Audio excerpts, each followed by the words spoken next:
Chapter 188. Under the Palm. The whole world became quiet. Only a huge bloody palm print that was 10 kilometers long was left on the ground. 100,000 members of the blood tribe were all wiped out by this bloody handprint. At this time, Emosher closed his eyes slightly, feeling the enlightenment in his heart just now. His dragon's will was rapidly increasing. It had reached its limit. Thinking back to the time when he turned into a blood Buddha, standing between heaven and earth, seeing everything as ants, observing the energy of heaven and earth. All kinds of feelings in his heart kept surging. Finally, at a certain moment, like a flood breaking through a dam, he broke through his limit. The whole world suddenly became clear. Everything within a radius of 150 kilometers seemed to be under his control. Name: Emosher. Level 8 Great Hunter. Level 3 Long Yenshur. Evolution direction: Titan Dragon. Phew! Emosher let out a long breath. The dragon's will had finally increased again. It was too difficult to increase the dragon's will. Of course, in contrast, the strength of the dragon's will was also far beyond imagination. Now that he was level 3 Long Yenshur, he could easily crush a level 10 Great Psychic who was 7 levels higher. If Count Dracula was in front of him now, Emosher could tear his body apart with just the dragon's will. One had to know that Count Dracula had an indestructible body. And it was even stronger than the indestructible body of all the other level 10 supermutant blood breeds. Not to mention ordinary swords, even the genetic weapons of a great hunter would not be able to cause any damage to his body. But now Emosher could directly tear his body apart with the dragon's will. It could be seen how violent the level 3 dragon's will was. But then again, dragons were naturally domineering and violent creatures. The dragon's will was naturally much more domineering than the psychic power of humans. At this time, in the huge bloody palm print, a piece of soil suddenly moved. Then the soil arched up. The way it arched up was obviously a human figure. A moment later, this human figure climbed up with difficulty. It was none other than Count Dracula. At this time, he had already shrunk to his normal size. No, he was even smaller than a normal adult. He looked about the same height as an 11 or 12-year-old child. He was naked from head to toe. His pale skin was covered in blood and flesh. The bloody hole in his chest still hadn't healed. Half of his face had also completely disappeared. His throat could be clearly seen from the outside of his face. But even so, he kept shaking his head and said with difficulty, "Impossible! How could we, the noble blood clan, be destroyed by a lowly human? Impossible! Absolutely impossible!" When Emma saw this, her body trembled. "Psst. Arthur, my child." Her eyes were filled with disbelief. His own child was actually Count Dracula. How was this possible? Didn't Count Dracula live for hundreds or even thousands of years? His child was only 11 years old now. How could he be Count Dracula? Emosher, on the other hand, had known from Emma's sister's memories that Emma's child was Count Dracula. In fact, Count Dracula was not a person's name, but a title. It was a title passed down by the blood race. The blood race seemed to be immortal, but in fact they would slowly age. Therefore, every 100 years, Count Dracula would choose the most talented member of the blood clan to inherit the title of Count Dracula. But this was only known to a very small number of high-ranking blood race members. As for where the Counts Dracula went after they stepped down, no one knew. Back then, Emma's sister brought her son, Arthur, to Count Dracula in order to take revenge on her. She turned him into a blood race member. In the end, Count Dracula inadvertently discovered that he had an extremely strong blood race talent. So, he passed on all of Count Dracula's inheritance to him, including his strength, which in a short 5 years, far exceeded the level of a level 10 supermutant blood race. And this Arthur, when he first came here, was only a 6-year-old child. Faced with the dark surroundings, where there were vampires everywhere, his mentality was greatly distorted. This created the Count Dracula that everyone feared now. Of course, no matter how strong Count Dracula was, he couldn't have withstood the blood palm of the giant blood Buddha just now. The only reason he was still alive now was because Emosher had held back. He was afraid that this palm would destroy the castle's cellar, and he wouldn't be able to find the entrance to the dragon's lair. That would have to be found from Count Dracula's memories. At this moment, Emosher's wings vibrated slightly, and he brought Emma down into the blood-red palm print on the ground. After Emma landed, she hurriedly ran towards Arthur. Arthur, a mother. Arthur, do you still remember Mother? Very quickly, she hugged Arthur, who had holes in his chest and face. Child, are you okay? I'm Mother. Mother is here. It's okay, Mother will never leave you again. However, Arthur's eyes were dull. It was as if he couldn't remember anything at all. Just now, Emosher had used his draconic will to investigate this Arthur. After his draconic will had advanced to level 3, he could already detect the emotions of other living beings. When he found that Arthur's heart was filled with indignation and anger, he didn't hesitate to use memory plunder on him. Arthur's strength had been forcefully raised. Although his body's strength had increased, the strength of his brain cells couldn't keep up with the strength of his body. Therefore, after Emosher stole his memory, he became an idiot.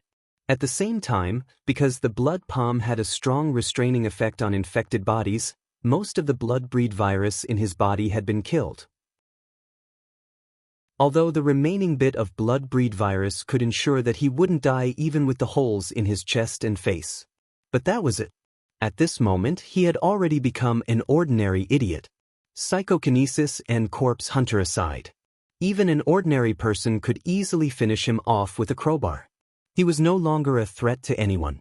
Emosher didn't pay any more attention to the mother and son.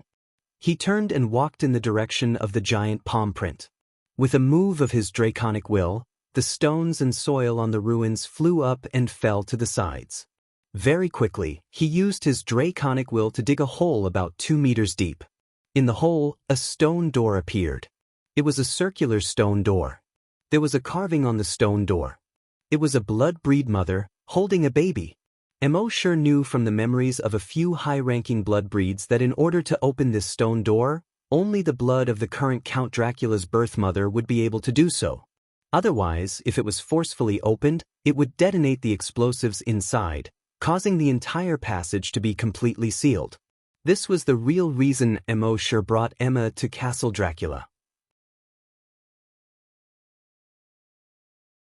Chapter 189. Emosher used his dragon will to dig the stone door.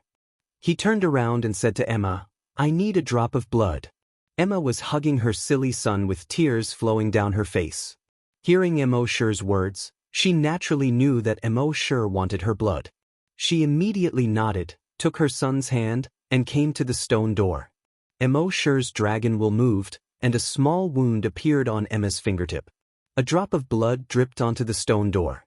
The next moment, the blood seeped into the stone door.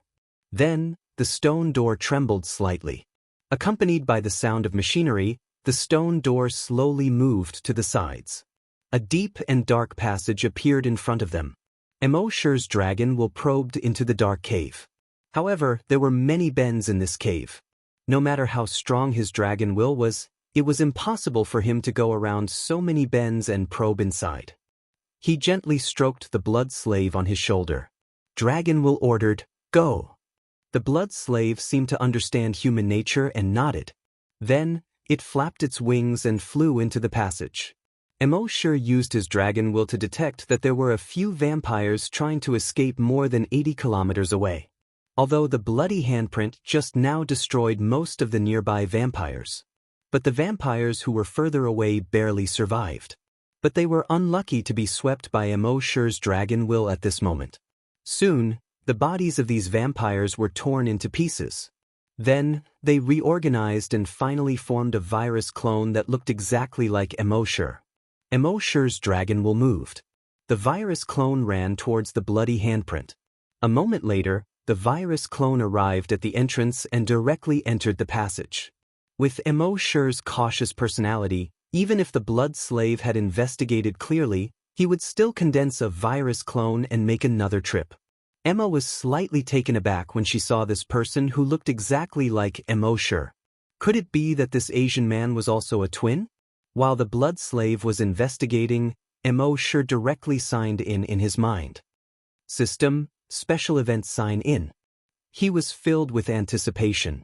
This time, they had destroyed Castle Dracula and killed almost all the higher-ups of the vampires. He should be able to get something good from signing in. The system quickly responded. Sign in successful. Sign in event. Destroy the vampire's lair, kill Count Dracula. Sign in reward. 1 drop of Dracula's blood, 1 Dracula's voyage diary, vampire summon. Although Emosher did not really kill Dracula, Dracula was still alive. However, the system had already determined that he had killed Count Dracula by wiping out the entire nest of the Blood Clan and cutting off Count Dracula's lineage. Emosher carefully examined the 3 rewards in his mind. Dracula's blood. Any blood breed that absorbs it will rapidly grow to the level of Count Dracula. It is completely under the command of the host. Emosher pondered for a moment. Dracula's blood was very useful to him at this stage. Dracula's voyage diary. The 3rd Count Dracula was passionate about ocean exploration. His diary recorded many secrets in the depths of the sea. Emosher's mind flickered as he took out the nautical diary. The diary looked very old and many of the corners of the book had been rolled up. Emosher casually flipped through a few pages. His heart couldn't help but jump when he flipped through it. On the last few pages of the diary, there were 2 maps. Although the map was a little sloppy, it could still be seen clearly. Although Emosher wasn't very good at geography in his previous life, he couldn't tell where these 2 pictures were. But in the center of these 2 pictures, there was a picture of an animal. The drawing was very ugly, but it could still be recognized that these 2 pictures were of dragons. Emosher instantly thought, could there have been a dragon's lair at the bottom of the sea? Did the 3rd Count Dracula discover that lair? He should be able to find the answer in this nautical diary. However, he still had things to do at this time, so he would keep this diary for later study. Then he looked at the last reward. Vampire summon. Use Dracula's blood to summon blood creatures. The type, number, and level of the summoned blood creatures are random. The summoned blood creatures will attack any creature with blood in their body, including the summoner. Use with caution. When Emosher saw this skill, he was secretly happy. Previously, when he summoned zombies and mutant beasts, he needed to have the corresponding zombies and mutant beasts within a certain range. If there wasn't, he couldn't summon them. Moreover, the zombies and mutant beasts summoned were weaker than Emosher. So those 2 skills seemed to be of little use. But this vampire summon didn't have this restriction. As long as he had Dracula's blood, he could summon blood creatures. And the type, number, and level of the summoned blood creatures were random. This was interesting. As for the summoned creatures attacking him, Emosher wasn't worried. With so many trump cards, why would he be afraid of these blood creatures? If it really didn't work out, he could just go straight into the dragon's lair and do whatever he wanted outside. At the same time, Emosher also received a message from the skill description given by the system. Blood Realm? What's that? Emosher asked in his mind. The system was silent. Well, it seemed that he would have to slowly explore it in the future. While Emosher was thinking, the blood slave had already investigated the entire lair in the tunnel. In the huge dragon's lair below, there was nothing except for 2 dried corpses and a dried horse corpse. Emosher secretly thought. It seemed that the legend was true. In the legend, there was a horse wrangler who lost a horse. He went into the mountains and never came back. Another time, a young man fell into a cave in the mountains. He slid down the cave into a huge dragon's lair. It seemed that these were their corpses. Emosher didn't immediately go in, waiting for the virus clone to go through the minefield. It wouldn't be too late to go in after he was 100% safe. At this time, he turned around and looked at Emma. He saw that ever since Emma saw her son, Arthur, she had been hugging him as if she was afraid that she would lose her son if they separated. As for her son who became an idiot, he didn't respond to her calls. At first, she naturally couldn't accept it. But she quickly thought it through. Instead of letting her son become Count Dracula and suck human blood, it would be better to let her become like this. She would peacefully stay by her side. She naturally knew that her son became like this because of Emosher. Along the way, she had already seen this situation several times. Whether it was a vampire or a zombie, As long as Emosher looked at him, he would most likely become an idiot. But she didn't hate Emosher. She guessed that if this Eastern man didn't turn her son into this, then her son would most likely still want to kill them, and would still be that terrifying Count Dracula. So not only did she not hate Emosher, but she also thanked Emosher. She thanked Emosher for sparing her son's life in the end. There was a kind of person in the world who always thought of others with the greatest kindness. In fact, her thoughts weren't bad. It's just that Emosher didn't explain it to her. With Emosher's personality, he was too lazy to explain so much. What you think is your business, what I do is my business. Not convinced? Kill me if you have the ability. Chapter 190. Emosher wasn't worried about what Emma thought of him in her heart. But he suddenly remembered that Emma was a level 10 psychokinesis. If he gave her that drop of Dracula's blood, she would grow into the next Count Dracula. With Count Dracula's strength and level 10 psychokinesis, she would be the strongest existence on Earth apart from himself. With such a subordinate, he would save a lot of trouble. Thinking of this, he turned to Emma and said, I have a way to let you become as strong as other blood breeds without sucking human blood, and live a normal life like them. Are you willing to try it? Hearing Emosher's words, Emma looked at her son. After a moment, she nodded heavily. Now that she was a blood breed, she definitely couldn't stay in the human base. And because she insisted on not sucking human blood, her body was extremely weak now. She and her son would not be able to survive in the wilderness where infected creatures ran rampant. Now that there was a chance to become stronger without sucking human blood, she naturally had to seize it. Hearing this, Emosher took out a finger-sized white glass bottle with a thought. There was a drop of blood-red liquid in the bottle. Emosher said, Give me your hand. Emma hesitated for a moment, then extended her right hand. Emosher opened the bottle cap and poured the drop of blood into her palm. The drop of blood seemed to be alive as it rolled around in her palm a few times. Finally, it merged into her palm. At the same time, Emosher's dragons will probed her body. After the drop of blood entered Emma's body, it quickly infected all the cells in her body as if it was contagious. After her cells were infected by the virus in the drop of blood, they rapidly mutated. Generally speaking, there were two types of mutations. One was getting worse and worse. The other was becoming stronger and stronger. Emma was obviously the latter. Her cells were getting stronger and stronger. The toughness of her blood vessels was also getting stronger and stronger. In a short 5 minutes, she completed the mutation.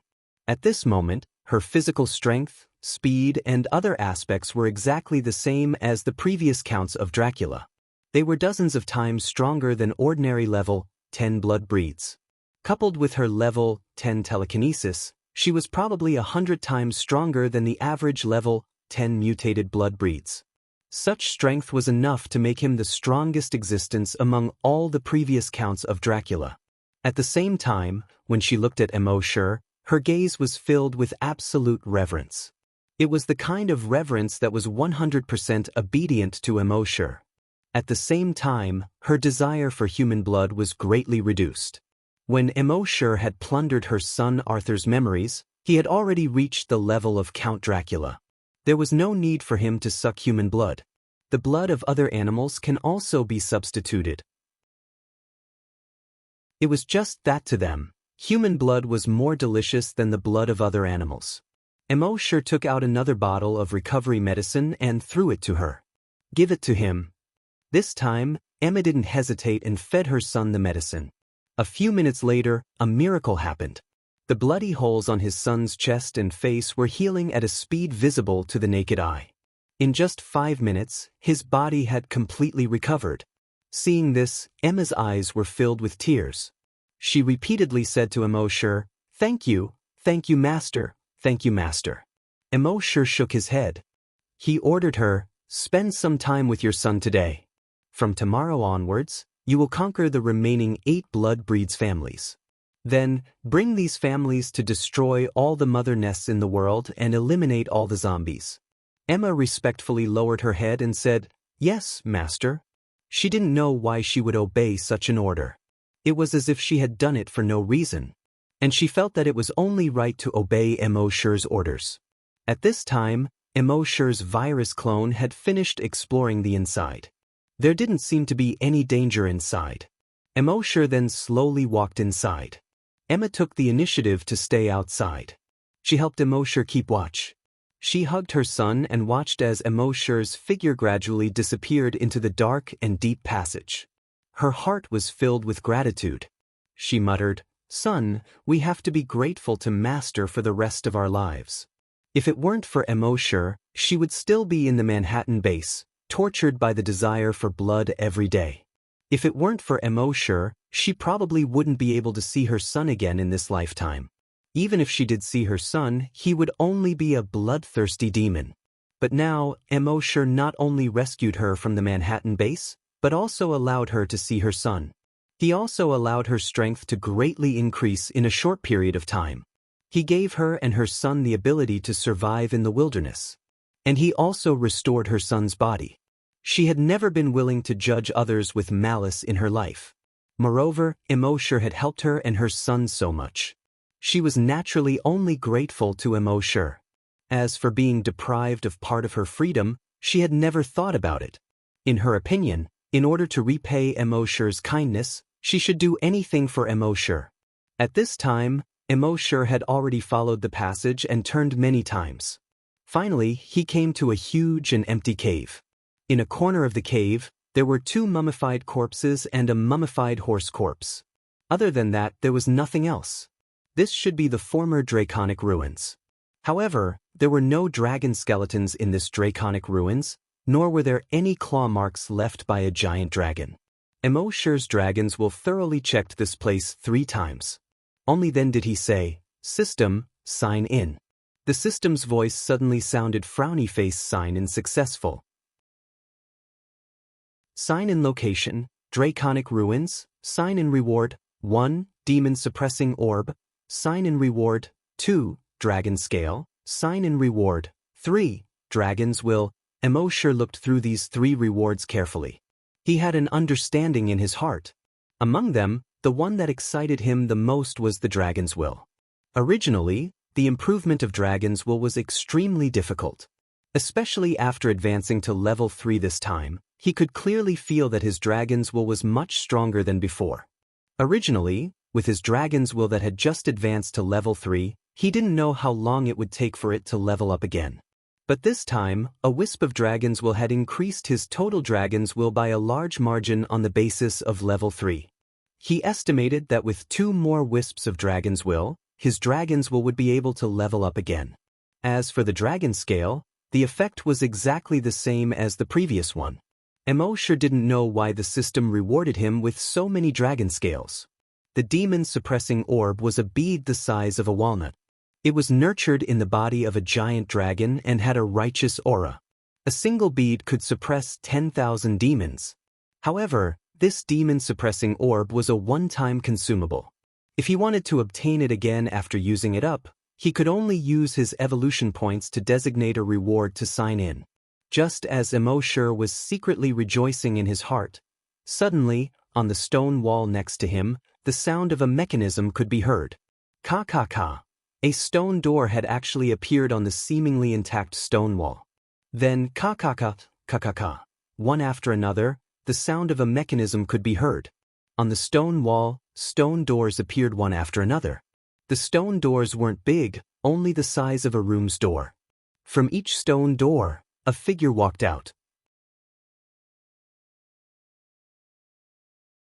Chapter 191. 5 figures walked out of the 5 stone doors. The 5 figures were pale, and their eyes were bloodshot. In the dark tunnel, Emosher could not see their faces clearly even with his eyesight. In this dark and lonely environment, the 5 figures gave off a strong sense of oppression just by standing there. Emosher scanned them with his blood dragon's eye, and their abilities were immediately displayed. Species, blood breed. Level 10 supermutated. The 5 of them were all level 10 supermutated. At this moment, one of the black figures spoke slowly. "Lowly human, how dare you trespass into the sacred land of the blood breed?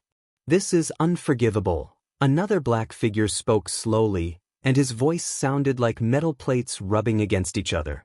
What a powerful human. I'm at the critical stage of my breakthrough. Sucking his blood will definitely be beneficial to my breakthrough. The other 3 black figures spoke one after another. You must have killed many members of the blood breed to be able to make it here. Since that's the case, stay here. This is the territory of the blood breed. Lowly human, no matter how powerful you are, you won't be able to escape death today.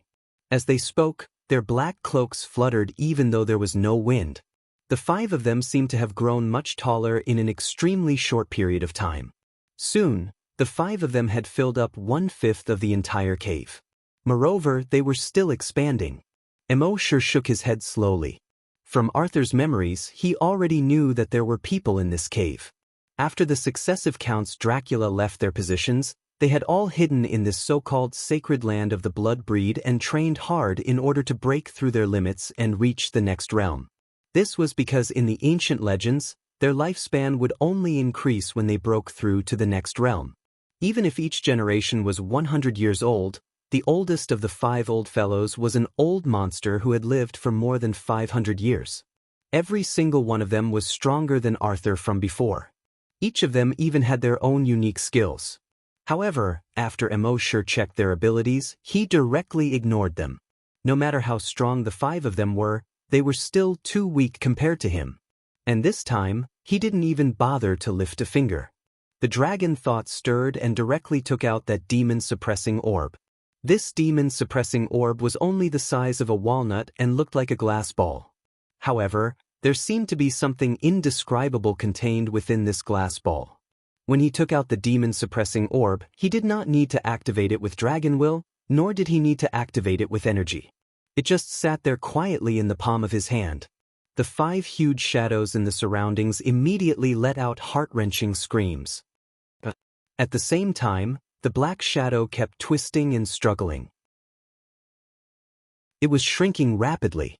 In the end, the 5 shadows turned into 5 pools of blood. At the same time, the things inside the demon-suppressing orb were exhausted and turned into a pile of powder. Emosher used his draconic will to carefully sense the process of the demon-suppressing orb killing the 5 experts. There was no earth-shattering momentum, nor was there any glaring light. Just like that, the 5 experts were killed. It was just this simple and unadorned. From a microscopic point of view, this demon-suppressing orb actually emitted a kind of microwave that couldn't be seen or felt by the naked eye. When this microwave came into contact with the 5 experts, it directly destroyed the virus chromosomes in their bodies and caused a photochemical reaction, killing the virus in their bodies. The principle was similar to ultraviolet disinfection. However, the microwave emitted by this demon-suppressing orb was many times stronger than ultraviolet light. It could easily kill the virus in the 5 experts' bodies. The 5 blood breed experts were almost all infected with the blood breed virus. Now that the virus in their bodies had been killed, they naturally couldn't live. Therefore, from this perspective, the stronger the infected creature the demon-suppressing orb encountered, the better the effect. Moreover, the demon-suppressing orb ignored levels. Even if an enemy who was thousands of times stronger than Emosher stood in front of him, as long as he was infected, he could still silently kill him. Most importantly, such a domineering demon-suppressing orb had no restrictions. With this orb in hand, the world was mine. Although Emosher had obtained a few items or skills that ignored levels before, they were all used for defense or had very strong restrictions. They either required energy or had a short usage time. Or the stronger the opponent, the worse the effect. Only this demon-suppressing orb was the only one without any restrictions. It truly ignored levels. At this moment, after killing the 5 guys, Emosher looked at his evolution points again. He happily found that his evolution points had exceeded 10 billion. At the same time, a system notification appeared in his mind. Frowny face evolution points have exceeded 10 billion. You can upgrade. Do you wish to upgrade now? Emosher replied in his mind, upgrade now. This upgrade will take 12 hours. You cannot sign in during the upgrade. Emosher was already familiar with this. He was overjoyed. This trip to Castle Dracula was definitely a rewarding one. Dragon thoughts leveled up, obtained a powerful subordinate, obtained a lot of rewards, and now the system was about to upgrade. Turning around and leaving the dragon's nest, Emosure was in a good mood. His dragon thoughts moved. In the next moment, boom boom boom boom boom. A total of 100 meteorites smashed into the mountain behind him. Flames soared into the sky, smoke and dust filled the air. Amidst the deafening explosion, the undulating mountain range within a radius of tens of kilometers collapsed with a loud rumble. After a long time, when the flames disappeared, the smoke and dust dispersed. Looking at the mountain again, there was no sign of the mountain. Within a radius of tens of kilometers, it had been razed to the ground. This was the terrifying destructive power of Emosure's dragon thoughts after leveling up to level 3. Arthur was so scared that he curled up in his mother's arms, his body trembling. Emma hugged her son tightly. Looking at the ruins of the mountain, the shock in her heart was more intense than ever before. Although after Emosure's appearance, she was already shocked to the point of numbness. But this time, she was still shocked to the point of speechlessness. A person's psychic power could reach such a terrifying level? This was too strong. She had always thought that her master should be a psychic master. And it was very likely that he was a top level 10 psychic master. But now it seemed that she still underestimated her master's strength. This was probably far beyond the realm of a level 10 psychic master. Her level 10 psychokinesis was already considered an absolute powerhouse. But compared to her master, it was like a firefly compared to the sun. She was nothing at all. Mosher took one last look at Emma and said, "Let's start working tomorrow." After saying that, his figure moved. His figure disappeared instantly. Only a 100-meter-tall giant dragon shadow was left in place. Emma looked at the huge dragon projection and came to a realization. Her master's strength was heaven-defying, and all kinds of methods were beyond her understanding. It seemed that as long as she followed her master in the future, her silly son might recover one day. Chapter 192. The world was very big. There were a lot of zombies. More than 7 billion zombies. In addition to birds, there were 200 to 400 billion. There were estimated to be 1 trillion mammals. With so many infected creatures, for Emosure, it was like a huge treasure trove of evolution points. However, with so many infected creatures, if Emosure wanted to kill them all by himself, he would probably be exhausted to death. Therefore, he had already begun to train his subordinates. Let these subordinates kill those infected creatures. According to the system's judgment, the evolution points obtained by his subordinates from killing infected creatures would also be counted on his head. Therefore, Emosure only needed to train a large number of subordinates. Let them kill infected creatures. Then he could peacefully stay in the base. Wouldn't it be wonderful to watch the evolution points enter his account every day? This Emma was the first subordinate he had recruited. At around 10 o'clock that night, a system prompt appeared in his mind. Frowny face. System upgrade successful. Upgrade reward, 1, a herd of cattle, 10. Upgrade reward, 2, a herd of goats, 10. Upgrade reward, 3, a herd of birds, 100, random type. Upgrade reward, 4, a herd of animals, 100, random type. Emosure looked at these rewards. Not only was he not unhappy, but he was also a little excited. He had thought many times before. Except for a small number of animals in the base, all the other animals in the world were infected. After those infected animals were cleaned up, what would happen to the entire ecological chain? Without animals, the ecological chain would not be able to function. The humans on Earth would still only end up being destroyed. And now, these rewards from the system's upgrade were absolutely timely. With these animals, when he signed in other animals in the future, he could build a miniature ecosystem around the C1 base. When the number of these animals slowly increased, this ecosystem could expand to the entire Huaxia and even the whole world. Moreover, when he carefully looked at these rewards, he was delighted to find that these animals obtained from the system were absolutely immune to harmful viruses. This was amazing. Even if other infected creatures bit these animals, they would definitely not be infected. Then, the system's voice continued frowny face upgrade content. The number of sign-in rewards has increased. A maximum of 10,000 of the same items can be obtained each time. This time, there was only one upgrade content. But just this one item made Emosure excited.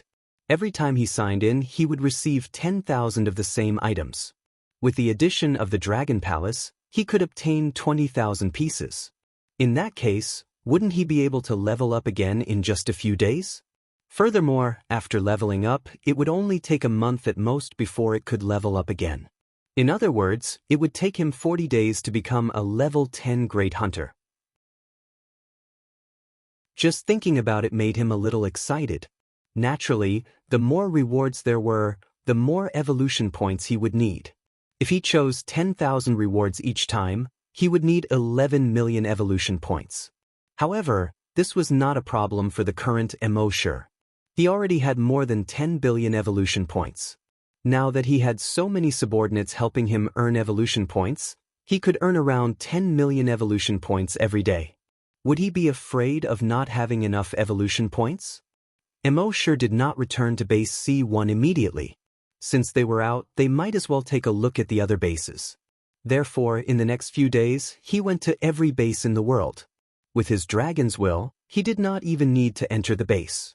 As long as he was tens of kilometers away from the base, he could activate psychokinesis. In every base in the world, he left 10 psychokinesis. With his level 3 dragon's will, he could activate psychokinesis 10 times a day. Each time, he could activate 10 psychokinesis. Moreover, he could directly increase their telekinesis to level 10. Apart from Huaxia, there were only 30 bases left in the world. He spent 3 days and left 300 level 10 psychokinesis. He ordered them to go to every corner of the world to kill zombies and infected creatures. In that way, the Blood Breeds had Emma as their commander. The zombies were killed by these 300 level 10 psychokinesis. Emosure could return to base C1 and peacefully enjoy his life. As for the dragon's nest in the sea that was recorded on the map in Dracula's voyage diary, Emosure planned to wait until his sea dragon avatar was at least level 10 super mutated before exploring. 3 days later, Emosure finally returned to Huaxia. He once again created 10 virus doppelgangers and had them clean up all the infected creatures in Huaxia except for Emperor Qin's mausoleum. With Emosure's current strength, the virus doppelganger he created was already a level 4 Great Hunter and a level 1 Psychic Master. He was definitely one of the top existences on Earth. Of course, he also wanted to create a virus doppelganger with Dragon's Will. However, not everyone could withstand Dragon's Will. He estimated that when he reached level 5 Long Yanshi, the virus doppelganger he created should be able to withstand Dragon's Will. Emosure and Happy had not seen each other for 5 days. Happy was naturally very happy to see Emosure return. When Emosure saw that Happy was happy, he was naturally very happy too. For the next 3 days, Emosure didn't ask anything, nor did he care about anything. He just drank tea, chatted, and watered the flowers with Happy. It was very peaceful. As for the work at the corpse farm, Happy was still conscientious. The leaders of the corpse farm, including the base's chief, had persuaded her many times to stop. After all, she was Emosure's girlfriend. How could they let her do this kind of work? However, Happy did not agree. She felt that it was the apocalypse now, and the base could not afford to keep idle people. She could not be the only idle person. Besides, she did not know any other skills. She was very familiar with the work of raising corpses. Most importantly, the first time she met Brother Mo was at the corpse farm. She still remembered how Brother Mo patiently taught her how to raise corpses. Therefore, every time she raised corpses, her heart would always be filled with happiness. After dinner, Emosure and Happy took a walk along the tree-lined path. Happy held Emosure's arm. When they met other people along the way, although she was a little shy, her eyes were filled with happiness. Emosure could not help but tease her. "Don't call it Happy. Call it Happy." Happy nodded and gestured with her hands. Whatever Brother Mo says. Emosure had nothing to do, so he used the blood dragon's eye to look at Happy. He found that her level was still a question mark. It seemed that the time for the last question mark to be unlocked was longer than the previous two. 3 days later, Emosure and Happy went to the base chief's office while taking a walk. They understood the current situation of the base. In the base, the first level 7 hunter had already appeared. The number of people above the level of corpse hunter had reached more than 33,000. There were also more than 500 people in psychokinesis. Emosure used another day to activate 100 level 10 psychokinesis. In this way, as long as he stayed in the base for a while, base C1 would become the strongest base in the world. There was no other. The strength of the base has increased, and the infected creatures outside have also been cleaned up. Emosure then placed the animals he obtained from signing in around the base. He reminded the base chief not to hunt these animals first. They could only be hunted after the ecosphere around the base was almost formed. The people in the base were naturally very surprised that Emosure could get so many uninfected animals. But that was all. Emosure had displayed too many abilities. They were already shocked to the point of numbness. It was not strange for anything to happen to Emosure. It was not until all of this was done that Emosure's consciousness once again entered the sea dragon clone's body.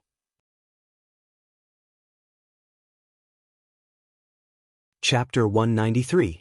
Emosure finished arranging everything. That night, his consciousness finally entered the body of the sea dragon doppelganger again. He was now the most powerful being in the world. But he felt that it wasn't enough.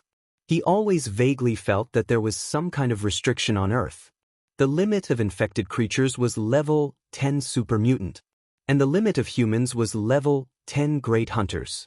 He would definitely encounter such a restriction when he became a level 10 great hunter in the future. If this restriction couldn't be broken in a short time, it would take him 7 years to break through, just like the level 10 hunters at the beginning. That was really too long. And the sea dragon clone could at most be 1 level higher than him. So it was very necessary for him to quickly raise the level of the sea dragon clone. At this moment, with a thought, the strength of the sea dragon clone appeared in his mind. Species, sea dragon, level 5 strong mutant, ability, evolution by devouring, dragon telekinesis attack. He hadn't seen this guy for 8 days, but this guy had only leveled up once. Emosure shook his head. It was a bit slow.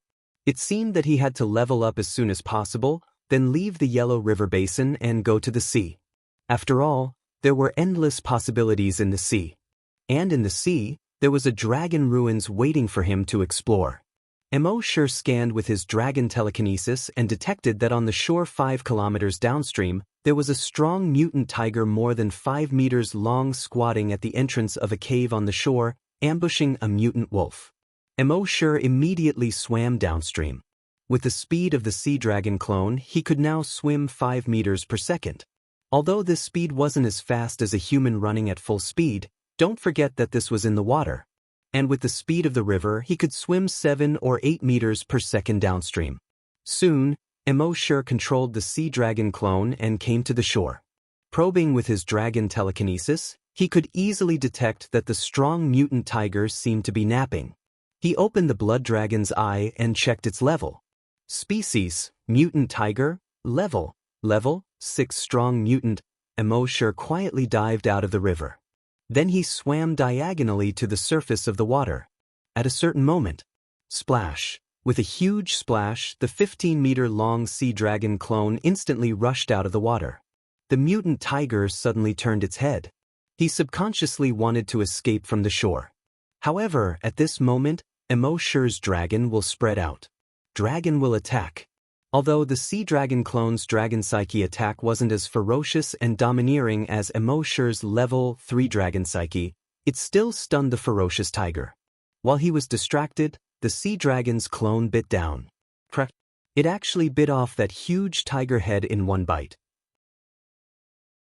Then, its body kept rolling and swaying, dragging the mutated tiger's body into the water. After eating heartily, a crackling sound quickly came from his body. His body length was rapidly increasing. Finally, it stopped at 16 meters. Species, Mosasaurus, level 6 strong mutation ability, evolution by devouring, dragon psychic attack. Emosure's moves were indeed extraordinary. In just half an hour, the Sea Dragon clone had leveled up. In fact, with the strength of the Sea Dragon clone and the Dragon Will attack, it was not difficult to deal with some strong mutant beasts below level 10. However, after the Sea Dragon lost Emotion's control, its self-awareness wasn't human after all. Even with a powerful ability like the Dragon Psychic Attack, it was difficult to exert its full power. It wouldn't turn around and run away if it encountered something 1 or 2 levels higher than it. However, it would be very difficult to kill it.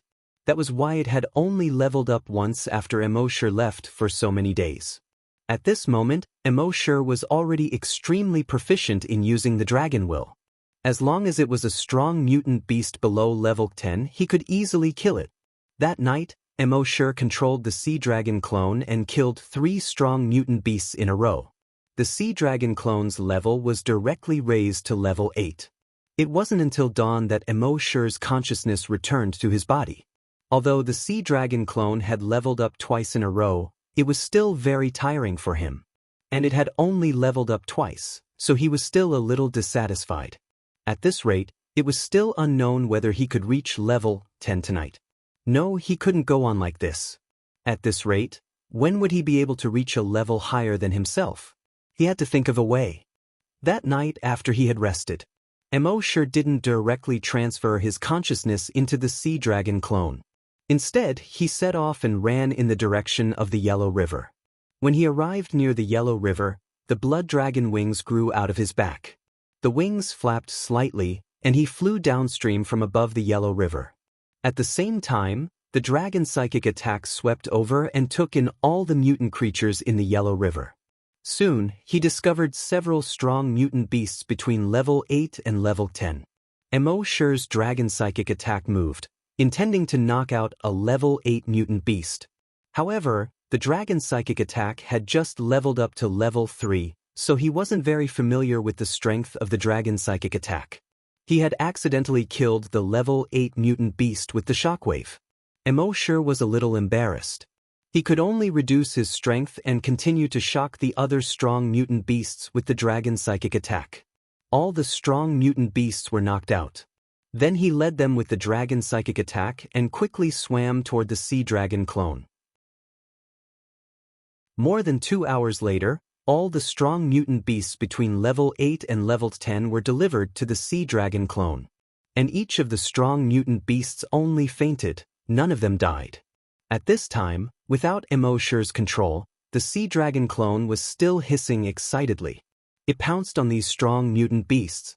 Only half an hour later, it had devoured more than a dozen level 8 mutant beasts and a level 9 mutant beast, and finally advanced to level 9. Emotion nodded slightly. At the same time, he secretly cursed himself for not realizing this before. The system only said that if the Sea Dragon clone wanted to advance, it had to eat live mutant beasts. There was no restriction on whether the Sea Dragon clone caught the mutant beasts itself. He had gone into a dead end at that time. Now, he could easily control these strong mutant beasts with his main body and let the Sea Dragon clone devour them. Wouldn't this save a lot of trouble and increase his strength much faster? Soon, after the Sea Dragon clone devoured these mutant beasts, its strength had increased to level 10. As long as it advanced by 1 more level, it would be promoted to a super mutant beast. Some people would say that this way, it would level up too quickly. Without combat experience, its combat strength would still be trash, and it would be like pulling up seedlings to help them grow. Emotion believed that if he could crush his opponent with his level, why would he need combat experience? It was like an adult fighting with a 3-year-old child. With a slap, the child would cry home to his mother. Why would he need combat experience? So most of the time, level suppression was the way to go.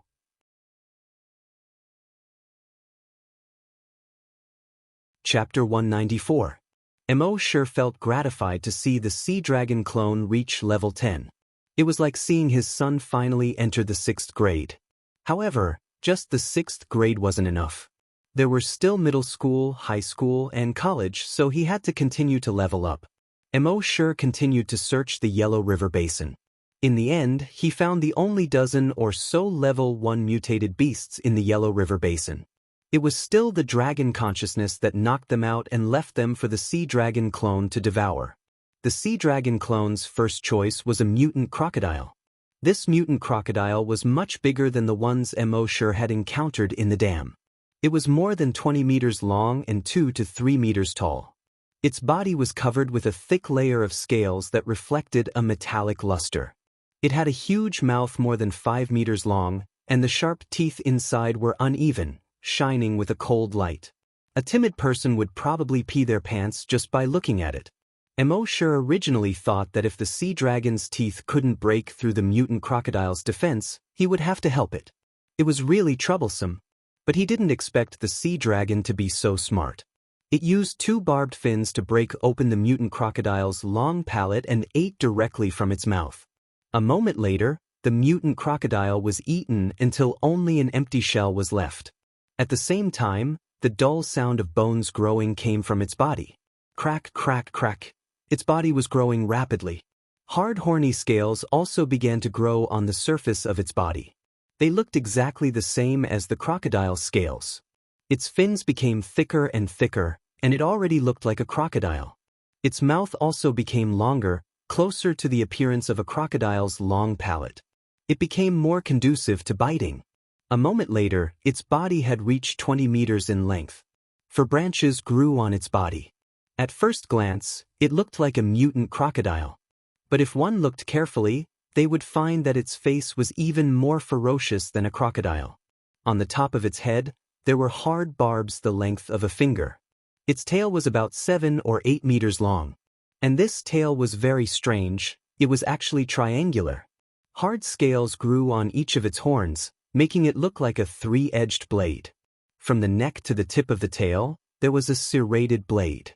On the whole, it looked more aggressive and had a stronger defense. At a certain moment, a thought flashed through Mosher's mind. Didn't this guy look a bit like an earth dragon?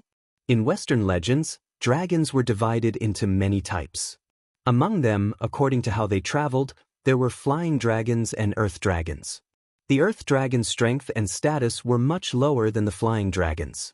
Some people even thought that the earth dragon could only be considered a subdragon species and not a true dragon.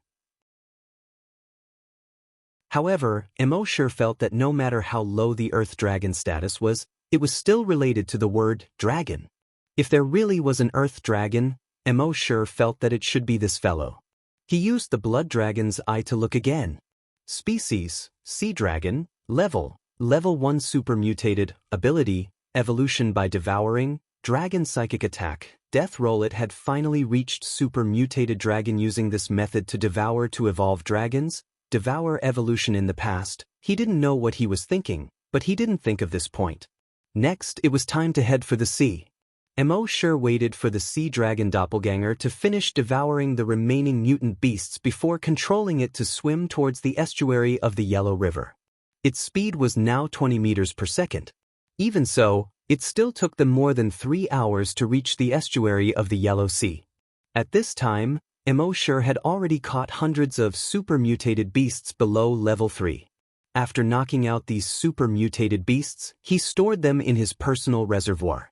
Then he let the sea dragon clone enter the personal reservoir and eat. This was safe and wouldn't be discovered by other creatures. Mosher's consciousness returned to his body and he sighed. This was more tiring than raising a son. But it was worth it. When it grew up, it could go treasure hunting in the sea. And in the future, its strength could surpass his by a large realm. At that time, it would be his biggest trump card. While the sea dragon clone was eating in the personal reservoir, Mosher returned to base C1 under the moonlight. The next morning, after breakfast, Mosher's consciousness returned to the sea dragon clone. At this time, the sea dragon clone was 23 meters long. Overall, it was even more mighty and domineering. It was already a level 3 mutant beast. It was definitely the first time in the world that a level 1 super mutated beast had risen 2 levels in one night. Even Mosher took a few months to advance from a level 1 great hunter to a level 3 great hunter. Looking at the personal reservoir, it was empty except for the sea dragon clone. There were no other mutant beasts. Emosher immediately ordered a virus clone to go to the Yellow Sea and capture dozens of level 4 and level 5 super mutated beasts to store in the personal reservoir. Now that he had familiarized himself with the level 3 dragon telepathy for the past few days, the virus clones he could condense were even stronger. Most of them were level 4 great hunters and level 3 psychic masters. With their strength, let alone level 4 and level 5 super mutated beasts. Even level 6 and level 7 super mutated beasts wouldn't be a problem. So Emosher could relax for a few more days. But Emosher didn't know that he wouldn't be able to relax for a few days. Antarctica, McMurdo Dry Valley, also known as Death Valley. When many people thought of Antarctica, the first thing that came to mind was a world of ice and snow.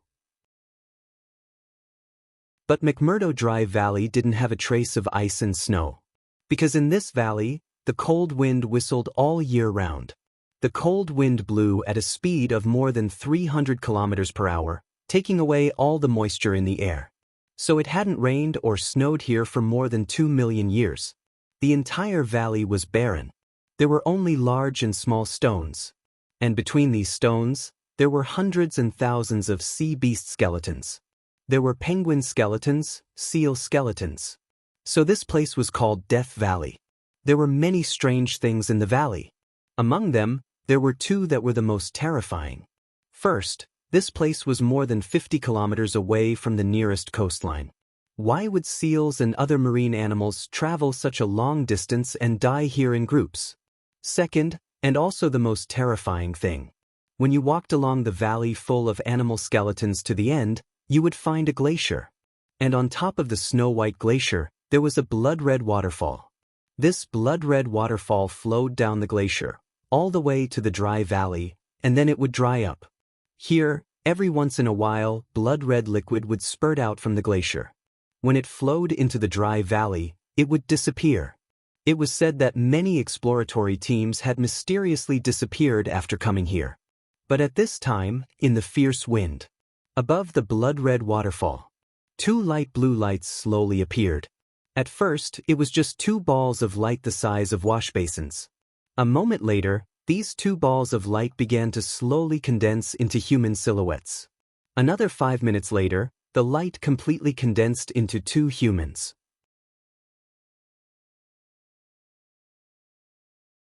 Chapter 195. Death Valley, above the blood-colored waterfall. Suddenly, two light blue orbs appeared. Gradually, the pale blue ball of light condensed into two humans. One of them was a bald middle-aged man, while the other was a young man with shoulder-length hair.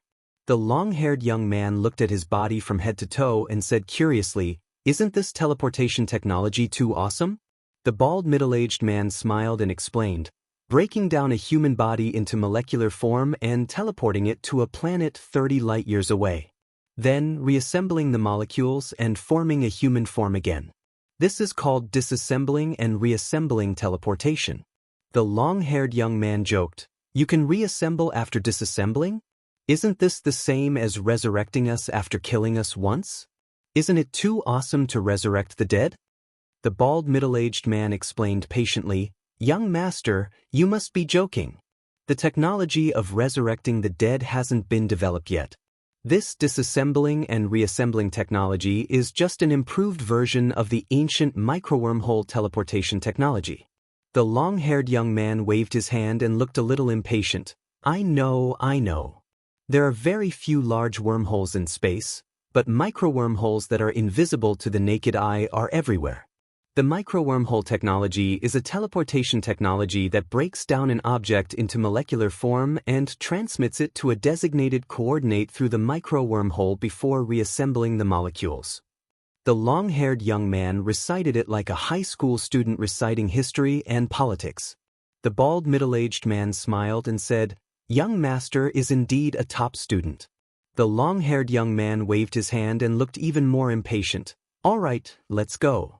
As he said that, he snapped his fingers. The next moment, the shoes on his feet made a few clicks and buckles popped out. The two pairs of shoes joined together and continued to extend. Finally, they combined into something that looked like a skateboard. However, this skateboard didn't have wheels. Instead, Two small wings popped out from both sides. Jet holes appeared under the shoes and at the back. The jet holes sprayed out a stream of light blue particles. Under the strong repulsive force, the young man quickly levitated. His eyes were immediately filled with excitement. He shouted loudly, "Woo woo, first hunting ground, your hunters have arrived." The bald middle-aged man behind him quickly reminded him loudly, "Young master, you came to the first hunting ground to become a level 10 great hunter. Therefore, try not to use these high-tech methods. You must maximize the potential of your body." Hearing this, the young man shook his head helplessly. "Oh well, it's been a long time since I walked." As he spoke, he snapped his fingers again. The hoverboard under his feet landed on the ground, and with a few clicks, it returned to the shape of a shoe. "Let's go." The youth leaped into the air. In the blink of an eye, he had traveled 340 meters. The bald middle-aged man smiled, lifted his feet, and followed him. It was obvious that he had a much easier time crossing the 340 meters than the young man. At the same time, he continued to exhort. "Young master, you're here for the sake of breaking through to become a level 10 great hunter. If it's not too dangerous, I won't help you." The long-haired young man shook his head impatiently. I know. According to the information I have, the strongest creature in the first hunting ground is only a level 10 mutated creature. As for the inferior humans in the first hunting ground, not a single great hunter or psychic master had appeared. What danger could there be? To put it bluntly, we are the most powerful beings here. My mother is too much. She actually let a level 5 psychic master like you protect me. How worried is she about me?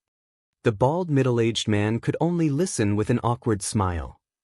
2 days later, the sea dragon clone's strength had risen to a level 6 mutated beast.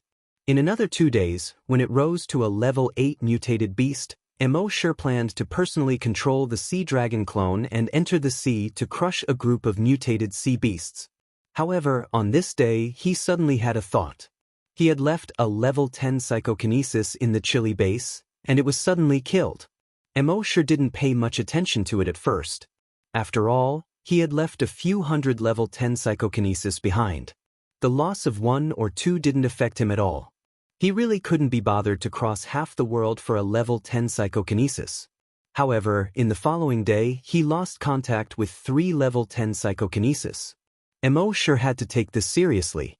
He ordered the remaining 7 psychokinesis in the Chile base to gather together. At the same time, they were to immediately report if they discovered anything. However, in the next 2 hours, 2 level 10 psychokinesis were killed. Emosher slightly furrowed his brows. Although level 10 psychokinesis wasn't the strongest on Earth, it had no problem dealing with mutated creatures below level 5. Now that level 10 psychokinesis were dying one after another, there must be a creature far stronger than level 5 behind this. A level 10 psychokinesis reported to Emosher from a distance. "Master, according to the information we have, it seems that something is hunting us." Another level 10 psychic reported, "That's right. When we went outside the base in the past 2 days, we found that all the mutated creatures below level 5 around the base were basically killed. And we just got in touch with another base nearby. In their base, a few level 10 hunters were also killed. We guess that this powerful murderer must be hunting all the powerful creatures regardless of species." Hearing this, Emosher thought for a moment in his heart. He gave an order to Emma in his mind. "Emma, you're close to the Chile base. Go and see what's going on." Emma's voice quickly sounded in Emosher's mind. "Yes, master." After doing this, Emosher lay back on the recliner under the grape trellis in the yard. Looking up at the night sky, he yawned and closed his eyes. This was the benefit of having a powerful subordinate. Some problems could be solved by this subordinate. He didn't have to do everything himself. The next morning, after Emosher woke up, he checked the level of the sea dragon clone. The sea dragon clone was now a level 7 mutated beast. And Emosher's virus clones could only catch a large number of level 7 mutated beasts to feed it. It would probably become a level 8 mutated beast by tomorrow morning. And Emosher was ready. When it became a level 8 mutated beast, he would control it to explore the sea and search for treasures. Especially the dragon ruins at the bottom of the sea, Emma sure couldn't forget about it. At the same time, near the chilly base, a woman with an enchanting figure, a delicate face, and blonde hair and red eyes appeared with a boy about 10 years old. The boy's eyes were dull and didn't seem to be intelligent. The woman had a pair of wings on her back and fair skin. Her eyes were as red as blood. She was obviously a vampire. This was Emma and her son.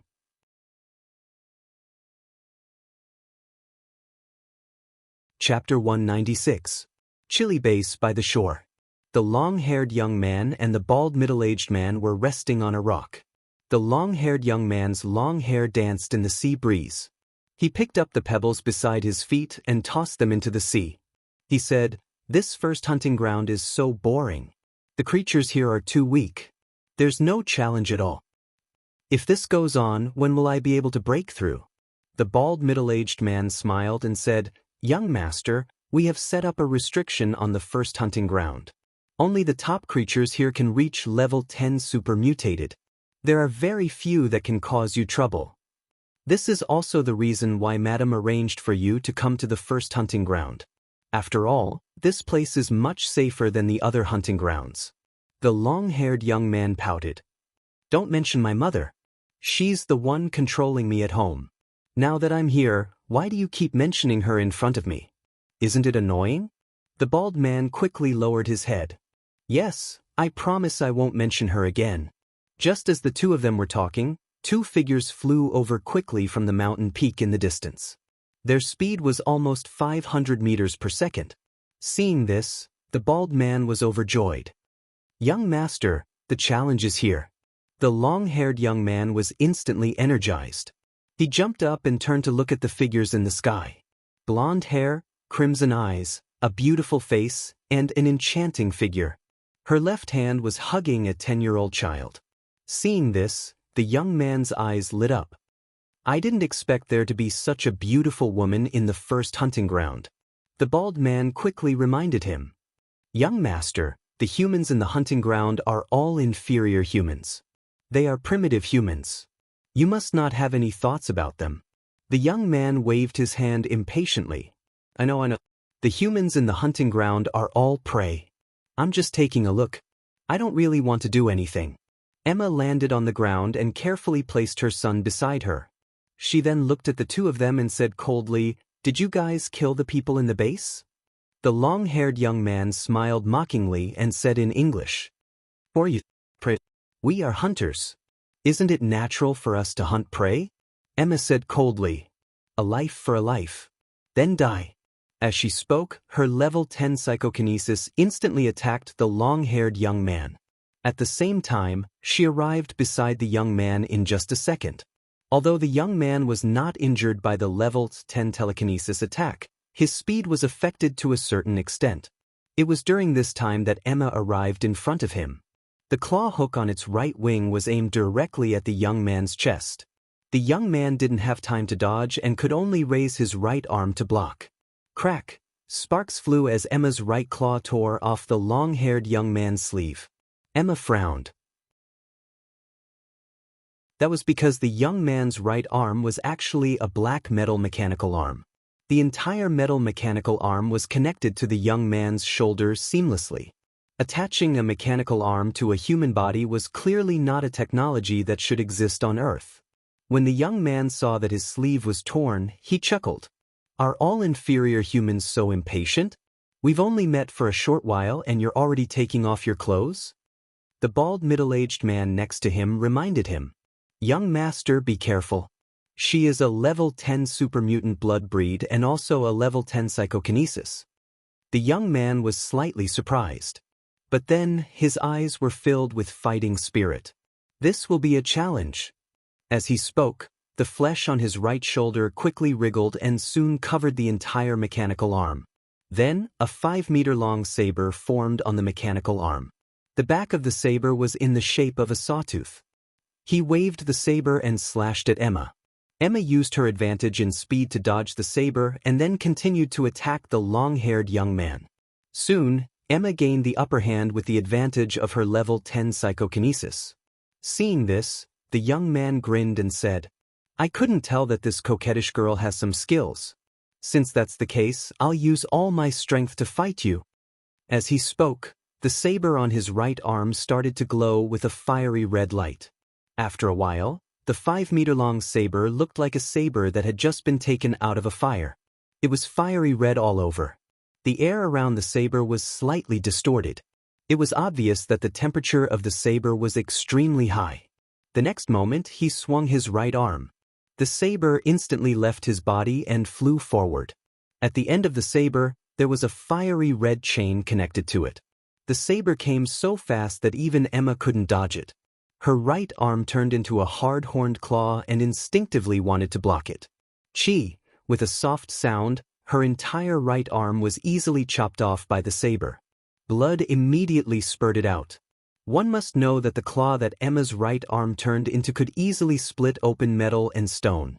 Not only was it sharp, but it was also extremely hard. But now, it was easily chopped off by the opponent's chain saber. How could Emma not be horrified? The young man retracted the fiery red chain saber and said proudly, "Hee, a low-level creature will always be a low-level creature. Don't blame this young master for being ruthless." As he spoke, he waved the chain saber and attacked Emma again. But at this moment, Emma's body kept emitting cracking sounds.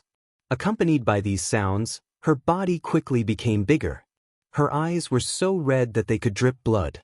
On the right arm that was originally chopped off, the bones quickly grew out.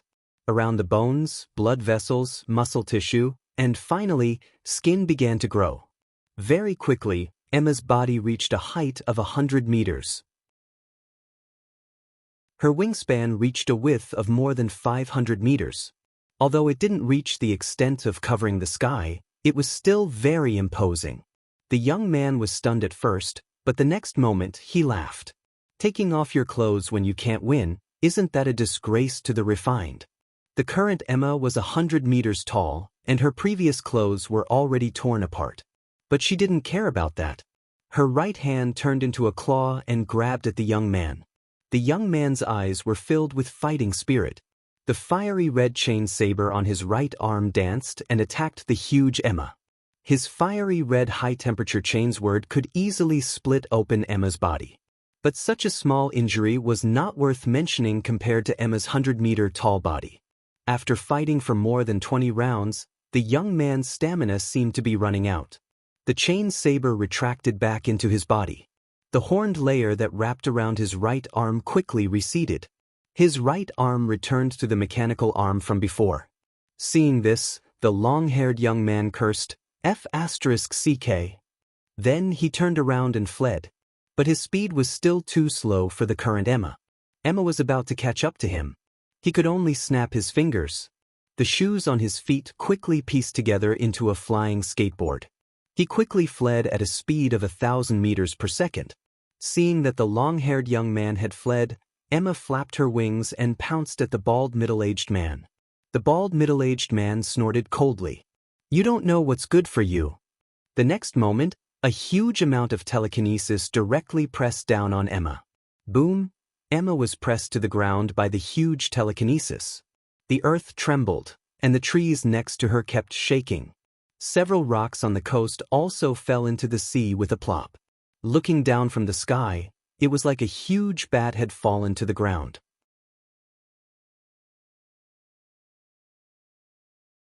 Chapter 197.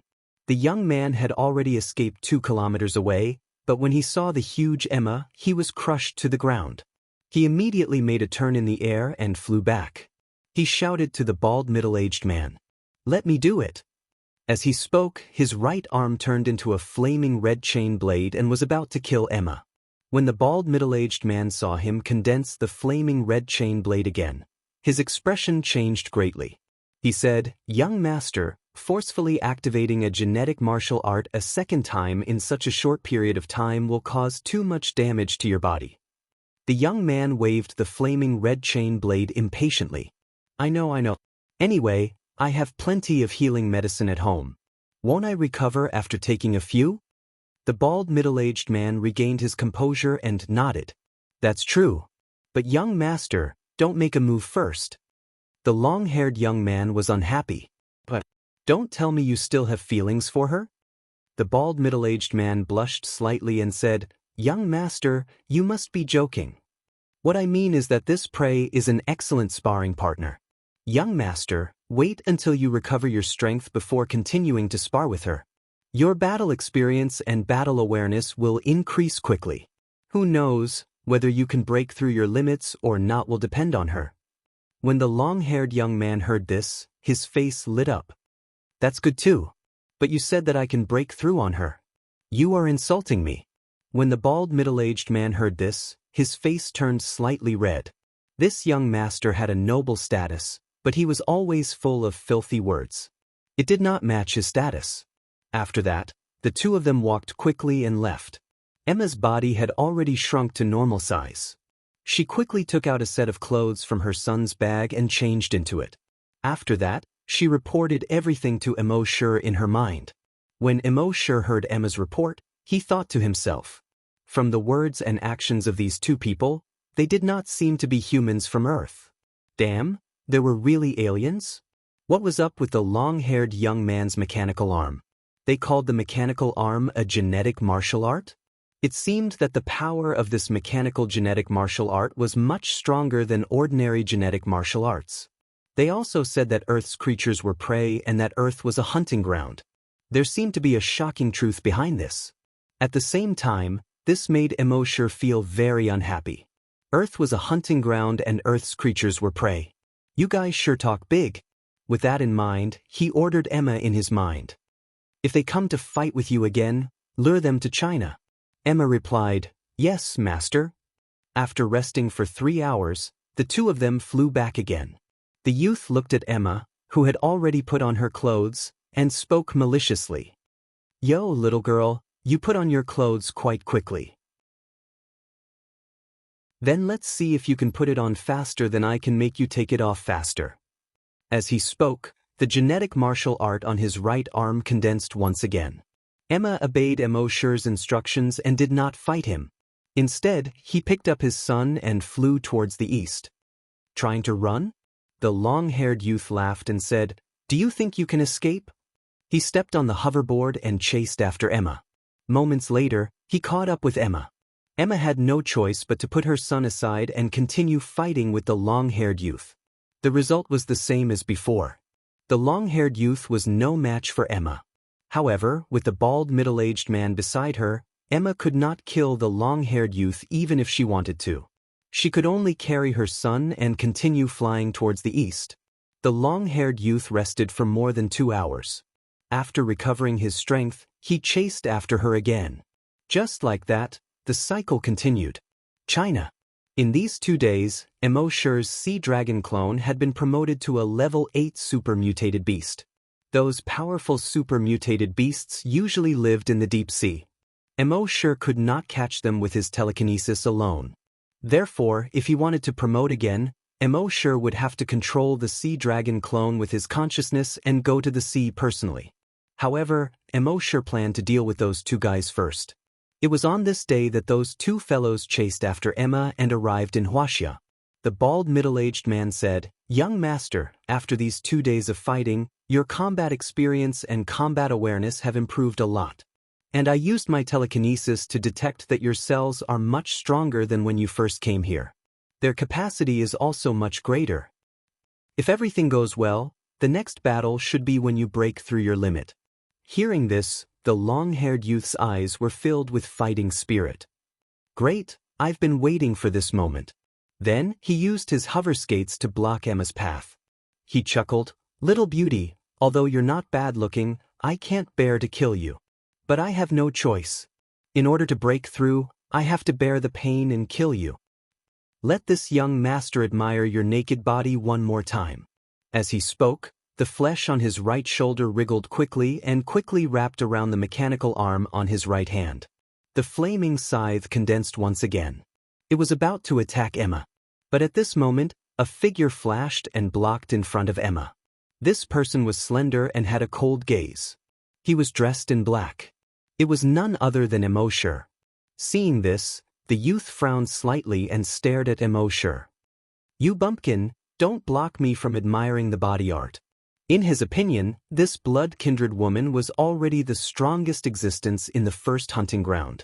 This man who suddenly appeared naturally couldn't be stronger than this blood-kindred woman.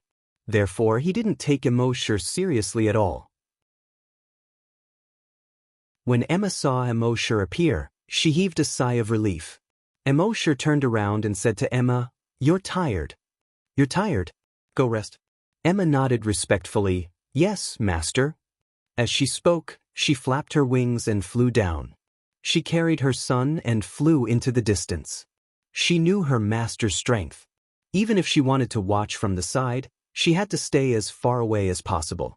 Otherwise, if she was caught in the crossfire, she would be seriously injured even if she didn't die. Seeing this bumpkin of the hunting ground ignore him, the long-haired youth couldn't help but feel annoyed. A lowly human, just a prey, dared to ignore a hunter like him, courting death. Thinking of this, the flaming chain blade on his right arm was about to attack Emoshur.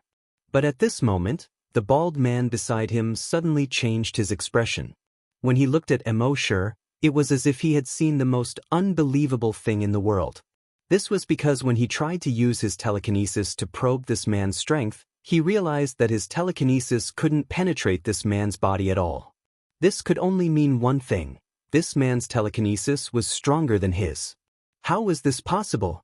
The restrictions they imposed on the first hunting ground ensured that there wouldn't be any existence that exceeded level 10 psychokinesis in the first hunting ground. But this man's telekinesis was stronger than his, a level 5 telekinesis grandmaster. What was going on? But amidst the shock, he quickly regained his senses.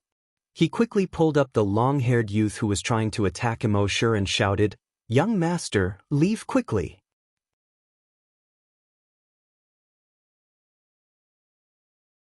Chapter 198. Young master, leave quickly. The bald middle-aged man realized that Emoshur's telekinesis was far stronger than his. After a short moment of shock, he quickly shouted to the young man beside him. The young man did not understand why a level 5 psychic master would be afraid of a low-level hunting ground native. However, when he saw the panicked look on the bald middle-aged man's face, he realized that things were not going well. He quickly adjusted his flying hover shoes and traveled 1,000 meters in a second, quickly escaping into the distance. Even so, the bald middle-aged man knew that the young master's chances of escaping were slim. He quickly gathered his telekinesis. All the telekinesis of a level 5 psychic master was directed at Emoshur. However, at the next moment, Emoshur's dragon will spread out.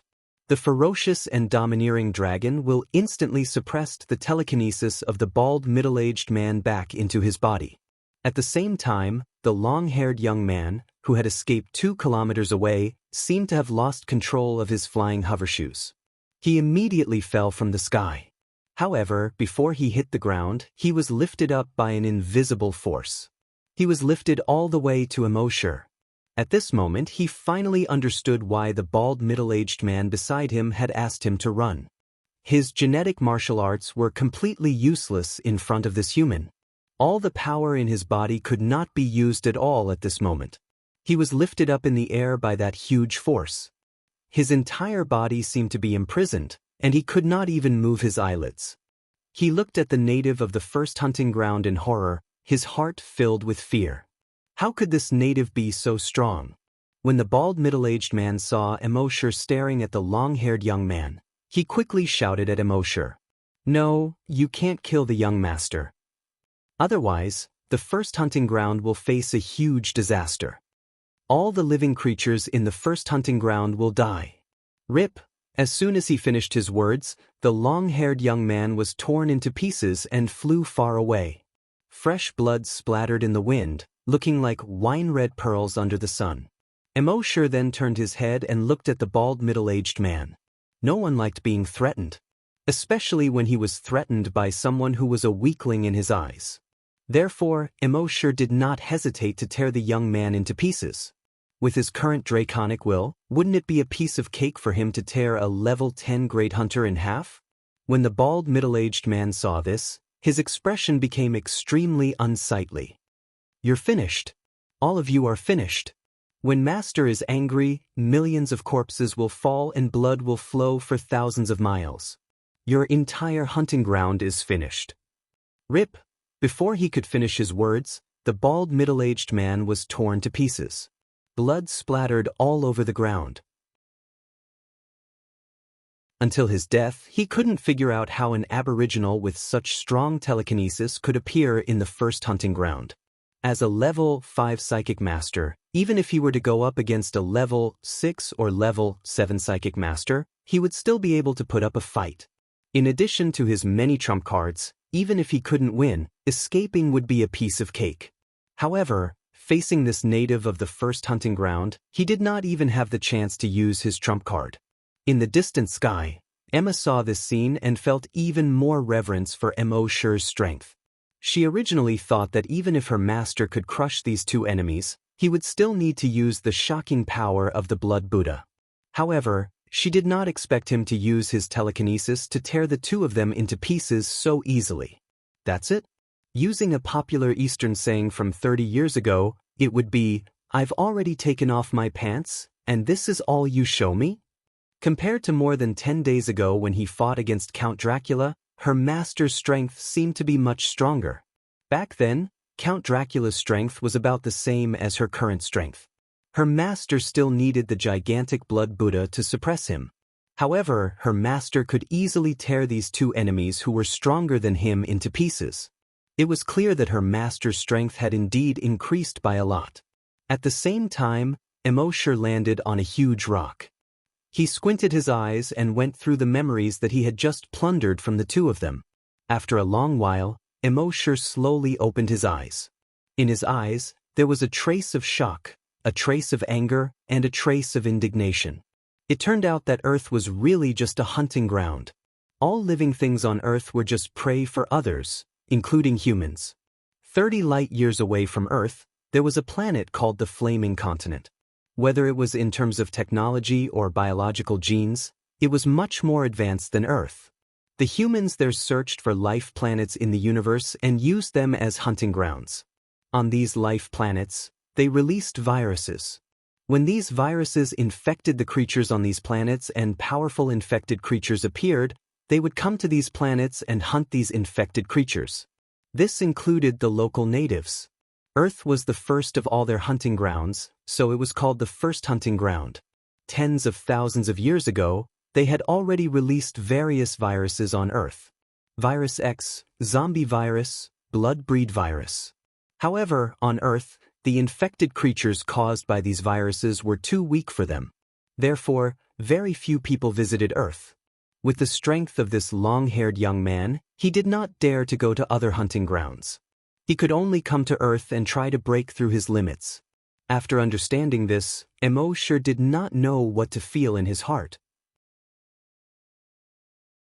The humans on Earth were self-righteous and thought that the human civilization they had built was very powerful. However, they did not know that they were just prey in other people's hunting grounds. The humans who thought themselves great were so small and laughable in front of the Flaming Continent. This strong impact on the world made Emosher unable to accept it for a while. Pessimism? Despair? Fear? It seemed to be a little bit of both, but it also seemed to be none of them. However, after only 10 minutes, Emosher's emotions slowly calmed down. He had the sign-in system and could rise at a speed these people could not imagine. His goal was the Titan Dragon. So what if it was a hunting ground? So what if it was prey? Soon, I will let you know who is the prey. Who is the real hunter? Emosher looked towards the southern sky, his clear and cold eyes blazing with a surging fighting spirit. Next, Emosher ordered a virus clone to go to the South Pole. It was to guard beside the blood-colored waterfall and report to him immediately if anything happened. He knew from the memories of the two that the blood-colored waterfall at the South Pole was the only teleportation coordinate. If the people of the Flaming Continent wanted to come, they could only teleport there. He wanted to destroy that place, but from the memories of these people, he knew that it was just a coordinate. Even if he destroyed the blood-colored waterfall and Death Valley, the coordinates would still be there. Therefore, there was no need to waste time going there. At the same time, Emosher also felt a sense of urgency in his heart. The long-haired young man he had just killed was the son of the hunting ground owner. He had lost contact with the hunting ground owner's son here. It would not be long before the hunting ground owner would send someone to find him. He might even personally bring someone to find him. And their strength was 100% higher than that of a grand hunter, scavenger. That's why you can't guess.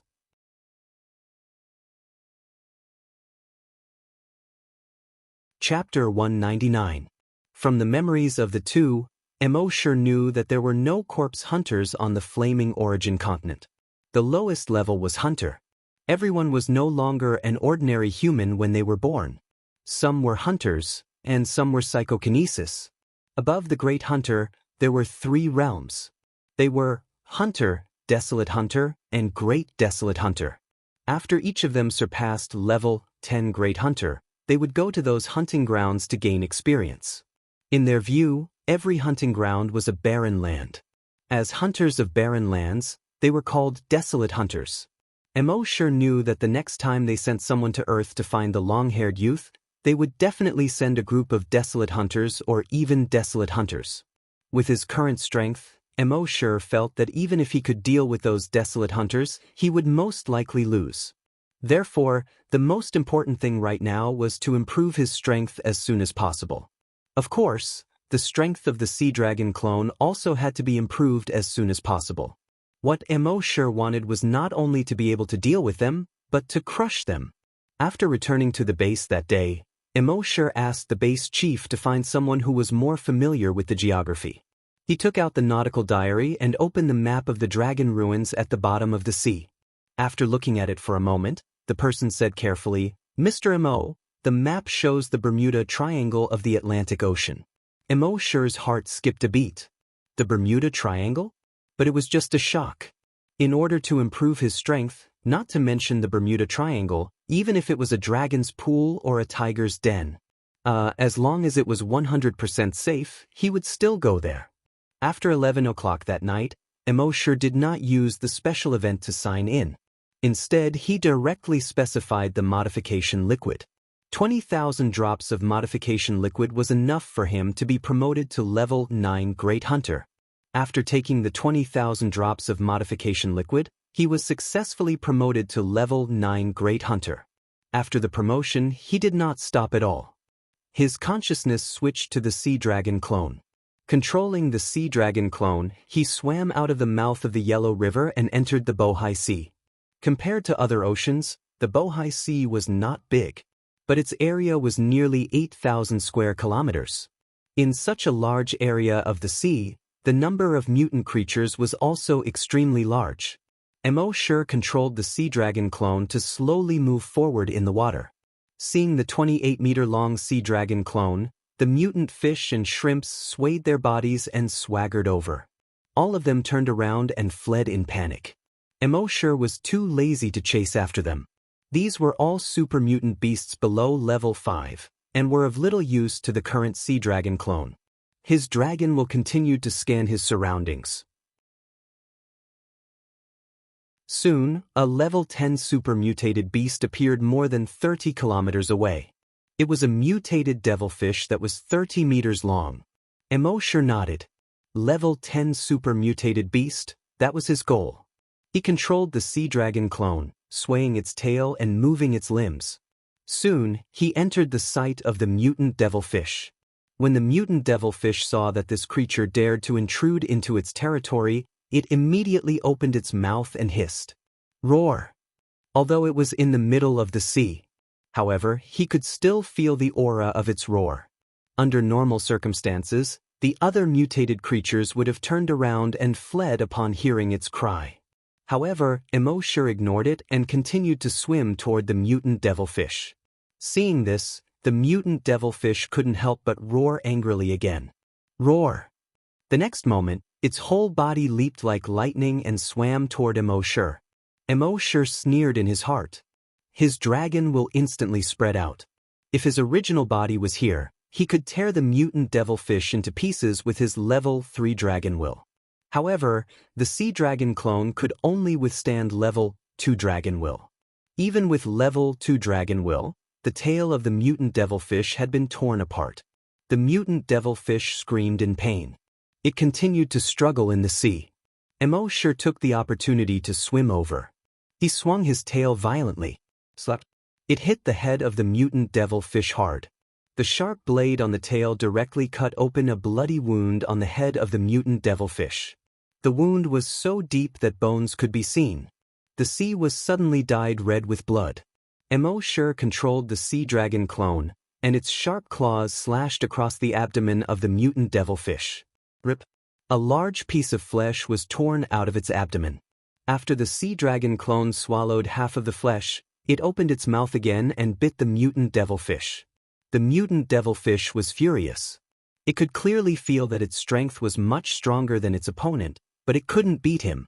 How could it not be angry? In its anger, it didn't retreat.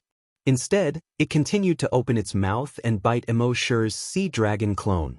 At this moment, Emosure's dragon will spread out again. It directly attacked the brain of the mutant devilfish.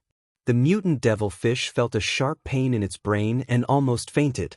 Emosure took the opportunity to bite the back of the mutant devilfish with his huge mouth that was 7 to 8 meters long.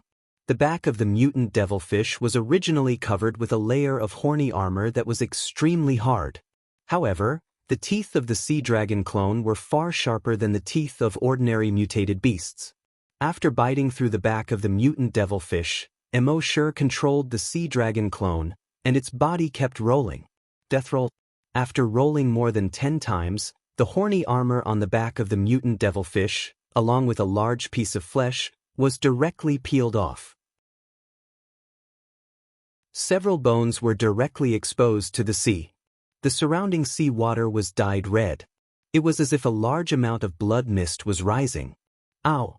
Hiss! The mutant devilfish once again let out a hissing sound. However, it wasn't a threat this time, but a scream.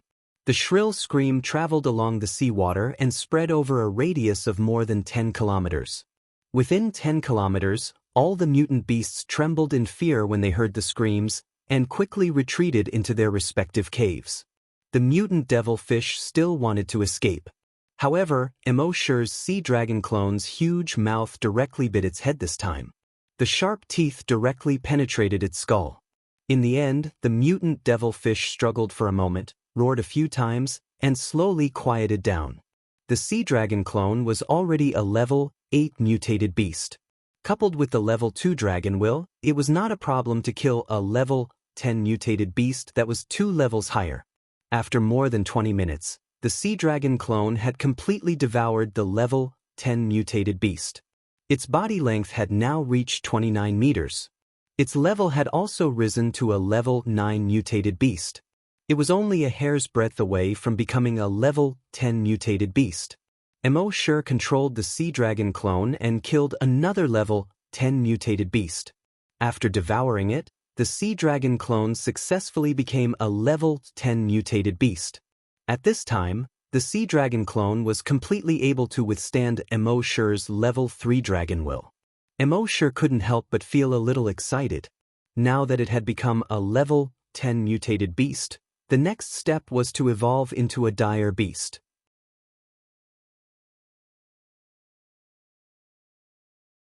Chapter 200.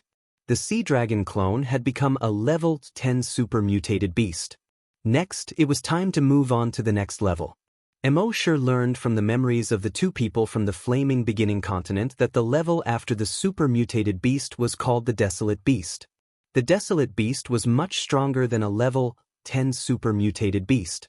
In the next few days, Emosure searched for level 9 and level 10 super mutated beasts in the Bohai Sea to devour. There were about 50 level 10 super mutated beasts in the 8,000 square kilometers of sea. As for level 9 super mutated beasts, there were more than 1,000 of them. After Emosure devoured so many level 9 and level 10 super mutated beasts, the sea dragon clone still couldn't evolve. It wasn't because it had reached its limit. The sea dragon clone's strength was 1 realm higher than Emosure's. Therefore, for it, the limit should be a level 10 dire beast. The reason why it couldn't evolve after devouring so many mutated beasts was because the energy it devoured wasn't enough for it to evolve. Emosure had to leave the Bohai Sea and swim to the East China Sea. Along the way, Emosure would let the sea dragon clone devour any level 9 super mutated beasts they encountered. After reaching the East China Sea, he searched for level 10 super mutated beasts with his dragon will and continued to devour them. After 2 days, he devoured 5 level 10 super mutated beasts. Emosure could feel that the sea dragon clone's strength was increasing. But obviously, it was still some distance away from evolving into a desolate beast. At the same time, on the coastline of Dongying, a mutated crow was flying toward the sea in a hurry. As it flew, it let out a hoarse and unpleasant cry. On the ground behind it, a green-faced zombie was also running toward the sea at an extremely fast speed. This crow was Zhao Gao, who was sent to Dongying by Qin Shi Huang to kill the evil man Su Fu. That green-faced zombie was Butcher Bai Qi. However, at this moment, Butcher Bai Qi was surrounded by a large number of colorful mutated snakes that were chasing after him. Butcher Bai Qi kept swinging his bronze sword to kill these mutated snakes. He was now a level 3 super mutated zombie. These mutated snakes were only level 5 super mutated beasts. Logically speaking, it should not be difficult for Bai Qi to kill these mutant snakes. However, there were simply too many mutant beasts. 3 days ago, they discovered Su Fu's lair. Bai Qi immediately brought those zombie figurines to capture the demon Su Fu. However, he did not expect that Su Fu would be able to summon tens of thousands of mutated snakes. They had killed countless mutated snakes, but there were still mutated snakes that managed to burrow into the holes on the zombie figurines' bodies, devouring their flesh and blood. In the end, only Bai Qi managed to break out of the encirclement. Zhao Gao flew out of the encirclement. However, those mutant snakes still did not give up. They chased after Bai Qi all the way to the shore. At this moment, under the encirclement of numerous mutated snakes, a 5-colored mutated snake had climbed up Bai Qi's leg while he was not paying attention. There was a fist-sized hole in his leg. The snake slithered into the hole and began devouring Bai Qi's flesh. Bai Qi stretched out his hand and reached into the hole. He grabbed the tail of the mutated snake and fiercely pulled. Bang! This tug actually tore the snake apart. As for the front half of its body, it was still inside Bai Qi's leg, continuing to devour his flesh. Other mutated snakes continued to swarm over. Bai Qi swung the bronze sword in his hand and killed over 50 mutated snakes. Then he swung the bronze sword and slashed at Bai Qi's right leg. There was a soft sound and blood splattered everywhere. The thick smell of blood immediately filled the air. When the mutated snakes smelled the blood, they immediately surged over like a flood. Bai Qi jumped with one leg, instantly covering a distance of over 100 meters. He broke free from the encirclement. At the same time, he called out to the mutated crow in the sky. Zhao Gao! At this moment, the mutated crow's body emitted a series of cracking sounds. Its body was rapidly expanding. Gradually, a naked human form was revealed.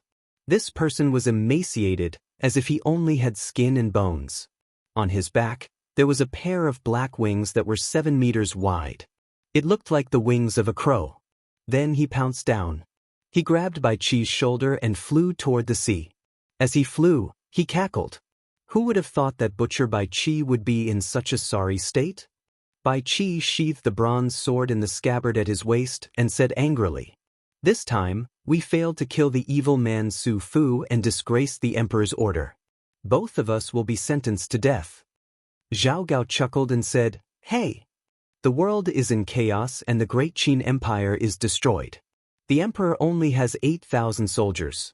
If he wants to reclaim the lost land and revive the great Qin Empire, every soldier must be used to their full potential. When the emperor is in dire need of manpower, how can he kill his subjects so easily?" Bai Qi was extremely vexed. "I have disgraced the emperor's order. If the emperor doesn't kill me, how can I live?" Zhao Gao was too lazy to continue. He only cackled. "That's for later. We'll talk about it when we get back." Not long after they left, a giant python appeared on the beach. This giant python was made up of thousands of mutated snakes. The giant python was over 100 meters long. On its head sat a Taoist priest. The Taoist priest had white hair and a white beard.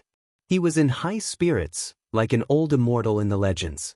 He looked in the direction where Bai Qi and Zhao Gao escaped and laughed. "Ha, Butcher Bai Qi, go back and tell your dog emperor that I, Su Fu, will lead my army to the west today and attack the mausoleum of Emperor Qin. His great Qin Empire will be mine. Let Emperor Qin clean his neck and wait." At the same time, Mo Shi controlled the sea dragon clone with his consciousness and continued to wander in the East Sea.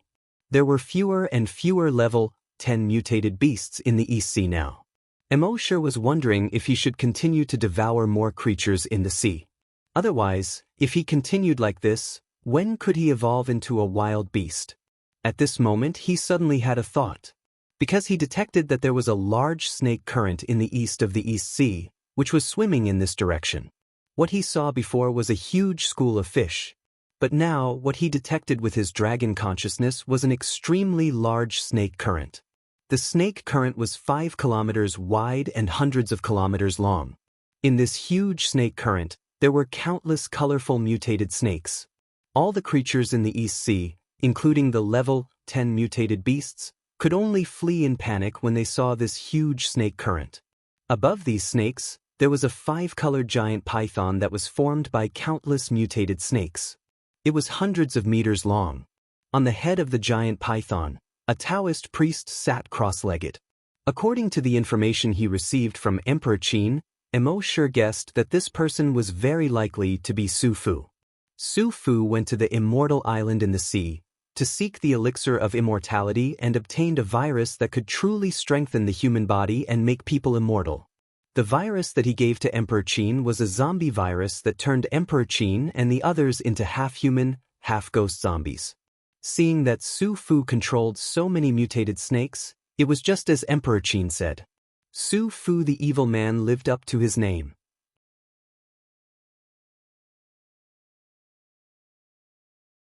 Chapter 201. When Mo Shi detected the evil man Su Fu, he immediately controlled the sea dragon avatar to float to the surface. The white-bearded and white-haired demon Su Fu naturally also saw Mo Shi's sea dragon clone. He could feel that this mutated beast was very strong. It was very likely that it far exceeded the strength of a level 10 mutated beast. However, he didn't even pay attention to it. Based on his understanding over the past 1,000 years, there seemed to be some kind of restriction in the entire world. Any creature that reached that restriction would no longer be able to level up. As long as this super mutated beast didn't break through the restriction, his snake tide would be able to exhaust it to death. After all, no super mutated beast could survive in this 5-kilometer wide and 100-kilometer long snake tide. The snake tide directly surged towards Mo Shi. They tried to run over him. However, Mo Shi's dragon consciousness directly swept across. A mutated snake directly exploded into a cloud of blood mist. It spread out on the sparkling surface of the sea. Bang! Another mutated snake exploded into a cloud of blood mist. Then, pa. The 5-kilometer wide snake tide kept exploding like firecrackers. On the surface of the sea, the blood mist slowly spread out like a veil. Demon Lord Su Fu was only slightly surprised when he saw this scene at first. This super mutated beast could actually use psychic power. However, he had lived for nearly 2,000 years and had seen all kinds of strange things. Especially on this sea, there were many strange things. Therefore, he was only surprised for a moment. Then he shook his head. This method consumes a lot of psychic power. In a moment, its psychic power will be exhausted. A beast will be a beast after all. However, this thought only lasted for a few seconds. Then he frowned slightly, because he saw his snake tide constantly exploding, and the speed was getting faster and faster. In just 10 seconds, it had already exploded 5 kilometers long. However, he still ignored it. His snake tide was more than 100 kilometers long. This mutated beast's psychic power was very strong, but he didn't believe that it was strong enough to explode all the snakes within 100 kilometers. Pa pa pa pa pa. The snake tide continued to explode. Its speed was still increasing. Soon, the snake tide had already exploded 10 kilometers. At this moment, Su Fu finally became a little anxious. His snake tide was 100 kilometers long. This guy, on the other hand, had already traveled 10 kilometers in less than a minute. How could things go on like this? Thinking of this, he leaped 100 meters into the air. Then, a pair of 7-meter-long wings sprouted from its back. It flapped its wings and floated in the air. And the 100-meter-long python beneath him swam towards Emo Shi's sea dragon clone. It opened its huge mouth, intending to swallow the sea dragon clone whole. However, this 100-meter-long python was nothing in front of Emo Shi's dragon consciousness. Pa pa pa pa pa pa. It was still the sound of firecrackers. Under Emo Shi's dragon will, the 100-meter-long pythons also exploded. The 100-meter-long python was originally made up of thousands of mutated snakes. At this moment, these mutated snakes exploded one after another, and the 100-meter-long giant python also collapsed like a sand sculpture. When Su Fu saw this, he couldn't help but fly into a rage. Today he was going to cross the straits, attack China, and conquer Qin Shi Huang's mausoleum before conquering Great Qin.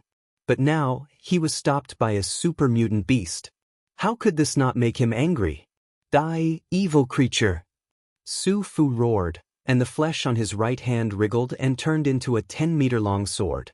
In the next moment, it flapped its wings and slashed towards Emo Shi's sea dragon clone. However, he was only halfway through when he found that his sword couldn't land anymore. It was as if it was caught by an invisible hand in the air. He couldn't help but tremble. How could this mutant beast's telekinesis be so strong? He had lived for so many years, and this was the first time he was restrained by another creature's telekinesis. In the next moment, rip, Su Fu's entire body was torn into several pieces by a huge force. At the same time, his 100-kilometer-long snake tide had reached the end of its explosion. A bloody mist that was 6 to 7 kilometers wide and more than 100 kilometers long quickly spread out. On the other hand, Emo Shi's mind was filled with evolution points. Killed level 5 strong mutant beast, evolution points plus 5,000. Killed level 3 strong mutant beast, evolution points plus 3,000.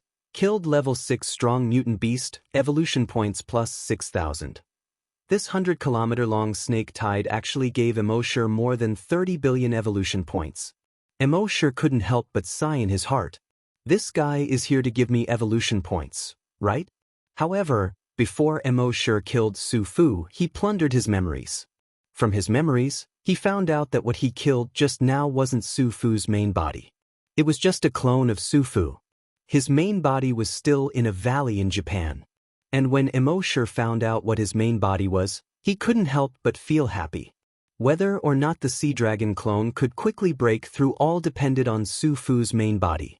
Thinking of this, Emo Shi immediately controlled the Sea Dragon clone and swam towards Japan. After about half a day, he arrived at Japan. Then he climbed onto the shore. Now that the Sea Dragon clone had 4 limbs, when it crawled on the ground, it looked like a 30-meter-long mutant crocodile from afar. Japan was also full of zombies. However, when these zombies saw Emo Shi's Sea Dragon clone, they all turned around and wanted to escape. Emo Shi naturally wouldn't let them go. Dragons will swept across. All the zombies and infected creatures exploded like firecrackers.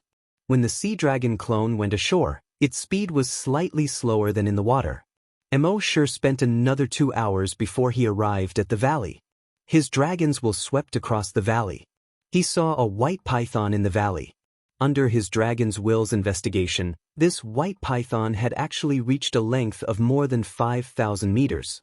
The thickest part of its body was actually more than 100 meters thick. Even Emo Shi had long known about this python through the memories of Su Fu's clone. But at this moment he couldn't help but feel a little shocked. There was actually such a huge creature in the world. It could be said that this giant python alone filled the entire valley. This was Su Fu's main body. More than 1,500 years ago, Su Fu's strength had already reached the realm of a level 10 great hunter. After that, he had been trying to break through again. But he couldn't break through at all. He also felt that there were restrictions in the world, and it seemed that only when the strength of his body reached a certain level could he break through the restrictions. Therefore, he used a secret method to transfer his consciousness into the body of a snake. As for his original body, he treated it as a clone. Over the past 1,000 years, he had been constantly devouring and finally reached such a huge figure. Unfortunately, although his strength was infinitely close to the next realm, he couldn't break through no matter what.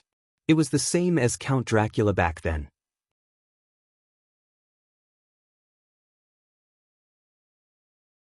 Chapter 202.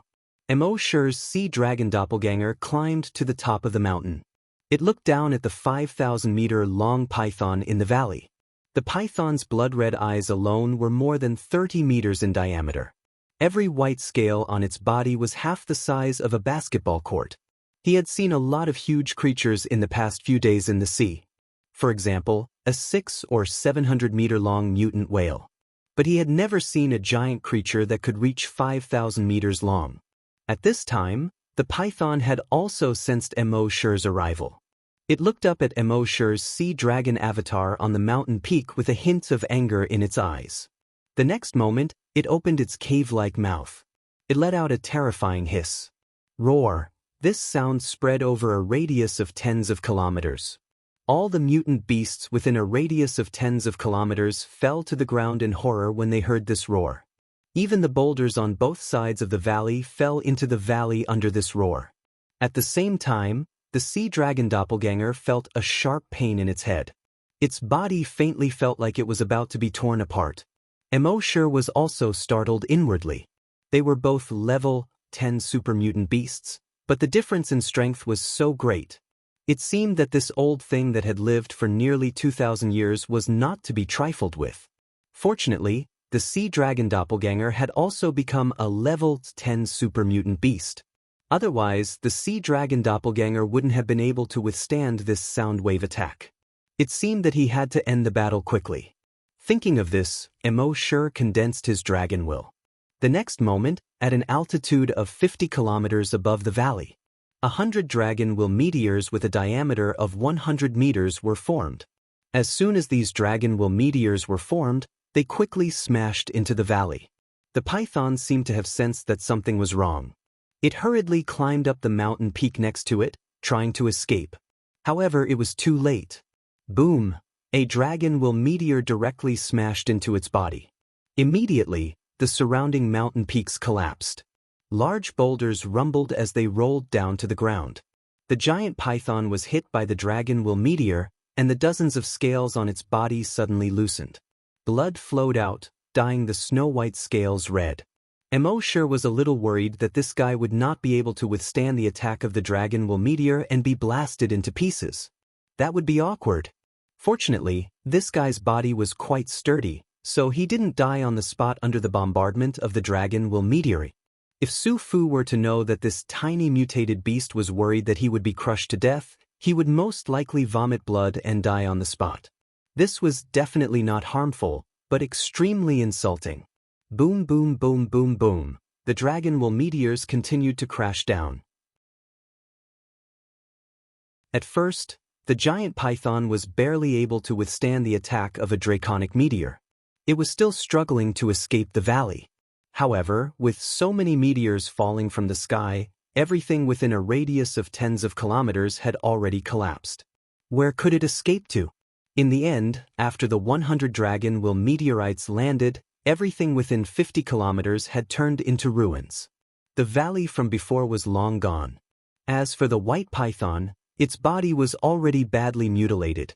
There was hardly a single undamaged scale. It lay powerlessly in the ruins, breathing heavily through its nostrils. Every time it breathed, it stirred up smoke and dust. Mo Shi controlled the sea dragon clone, found an angle, and bit down. Roar! The white python roared powerlessly. Its body also struggled powerlessly.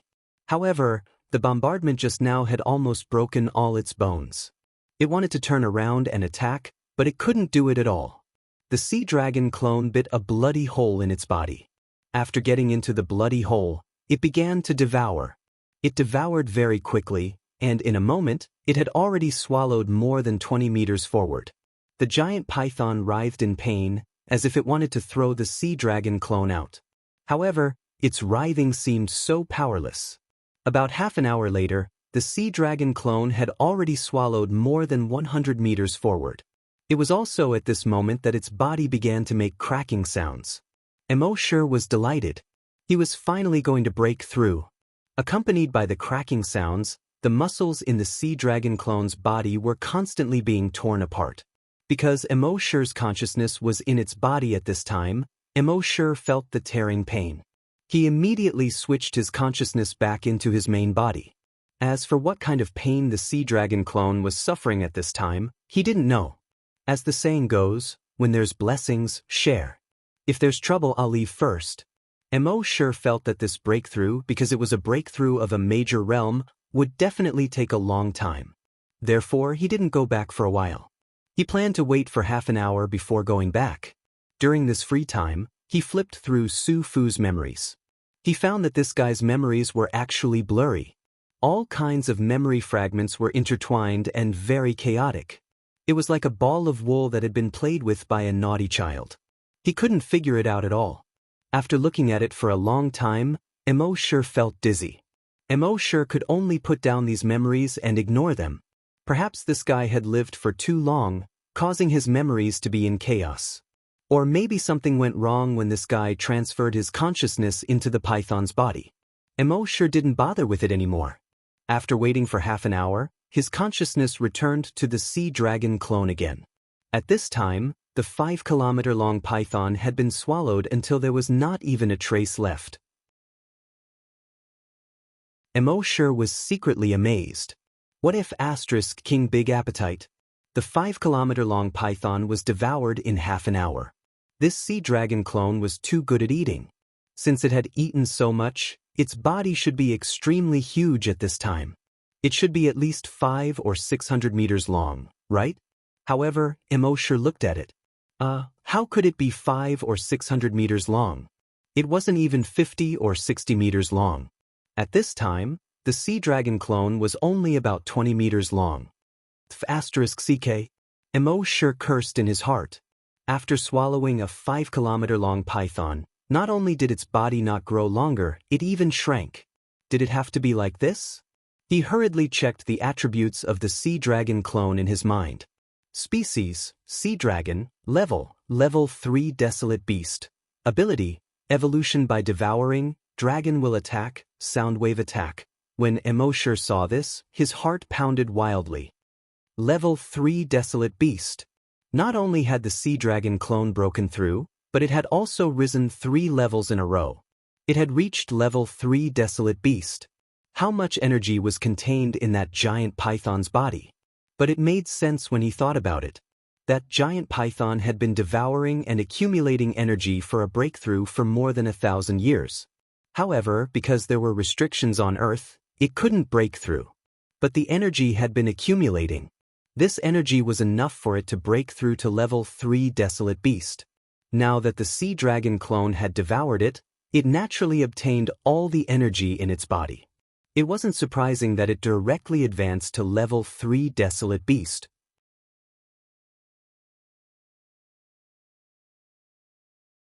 Chapter 203. After the sea dragon clone broke through, it was directly promoted to a level 3 wild beast. It didn't look like it had changed much, but its body had shrunk. However, Emosher knew from the memories of the 2 guys from the Flaming Land that the strength of a wild beast couldn't be judged from its appearance. In theory, the bigger it was, the stronger it was. This was for sure. But the bigger it was, the more energy it consumed. Imagine if it was 1,000 meters long, how much food would it have to eat to maintain its energy consumption? So for thousands of years, wild beasts had evolved the most suitable way of survival for them. Usually in their ordinary form, they could only grow to 30 to 50 meters long at most. However, when they needed to burst into battle, their bodies could rapidly expand and lengthen. So at this time, the sea dragon only looked 20 meters long on the surface. In fact, its body length in its battle form had already reached more than 130 meters. The most important thing was that after evolving into a wild beast, energy had appeared in all the cells in the sea dragon clone's body. When this energy gathered together and sprayed out, the power was extremely shocking. Knowing this, Emosher was in a good mood. Controlling the sea dragon clone, he ran towards the sea. After the sea dragon clone evolved into a level 3 wild beast, its running speed on land had greatly increased. It could reach 30 meters per second. When it came to the sea, it jumped out of the water with a splash. In the water, the sea dragon clone was much faster. It could reach 50 meters per second. Moreover, wild beasts had a natural pressure on ordinary mutated beasts.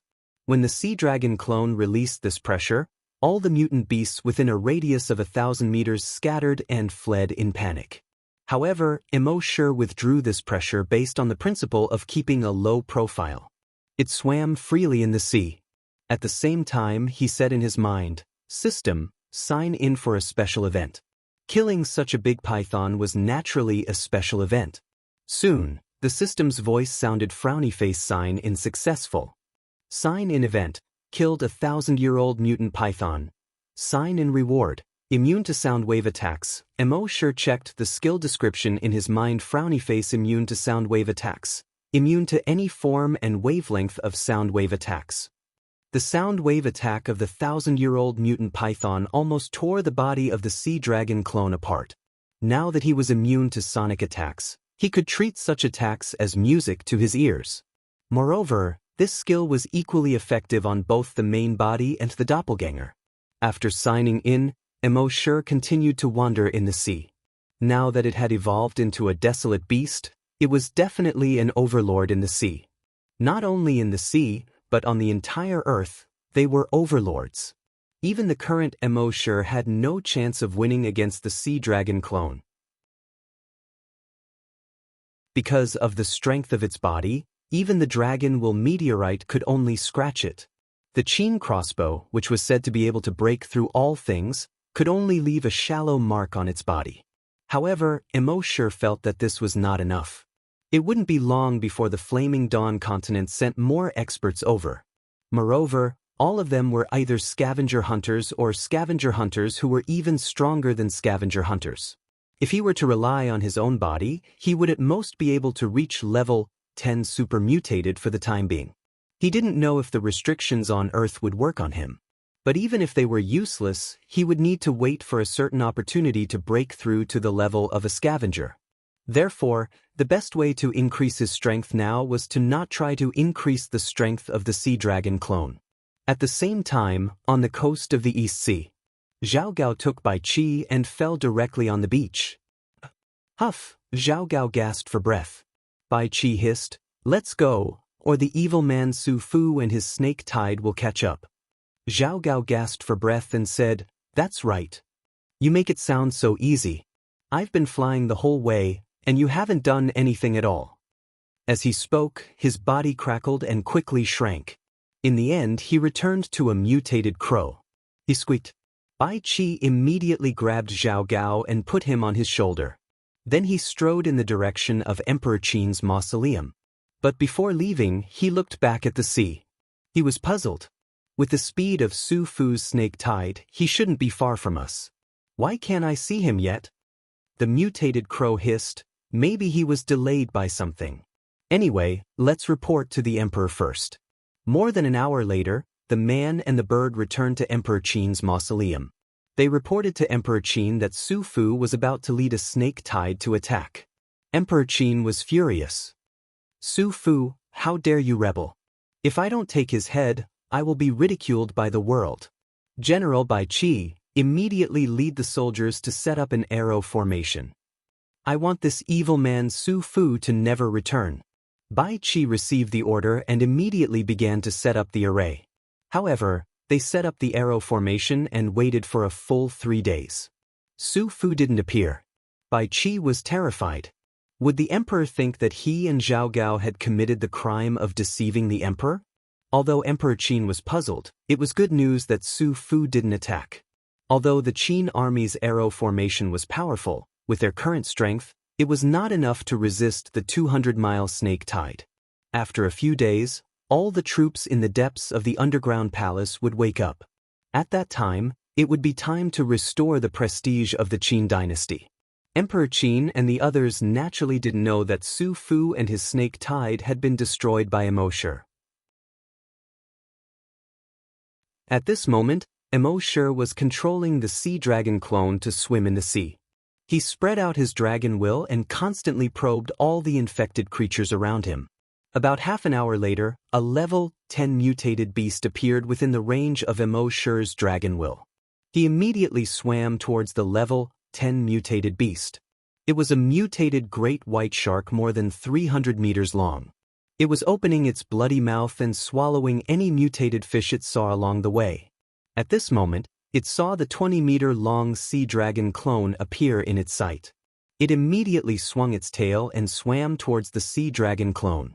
In the eyes of this 300-meter-long mutated great white shark, the sea dragon clone was barely enough to fill the gaps between its teeth. Therefore, it didn't take the sea dragon clone seriously at all. Just like when facing other mutated beasts, it swam over with its mouth wide open. Seeing this, Emo-Shi smiled faintly in his heart. Let's test the strength of this sea dragon clone. He didn't use a sonic attack or an energy attack. He simply wanted to test the physical strength of the sea dragon clone. Seeing that the mutated great white shark was only 5 meters away from the sea dragon clone, Emo-Shi controlled the sea dragon clone and turned around. The 7 or 8 meter long tail suddenly swung towards the great white shark. Because the tail was so fast, it stirred up the seawater within a 5-kilometer radius, which was surging wildly. Wherever the tail swept past, white waves rolled, forming a fan-shaped mark.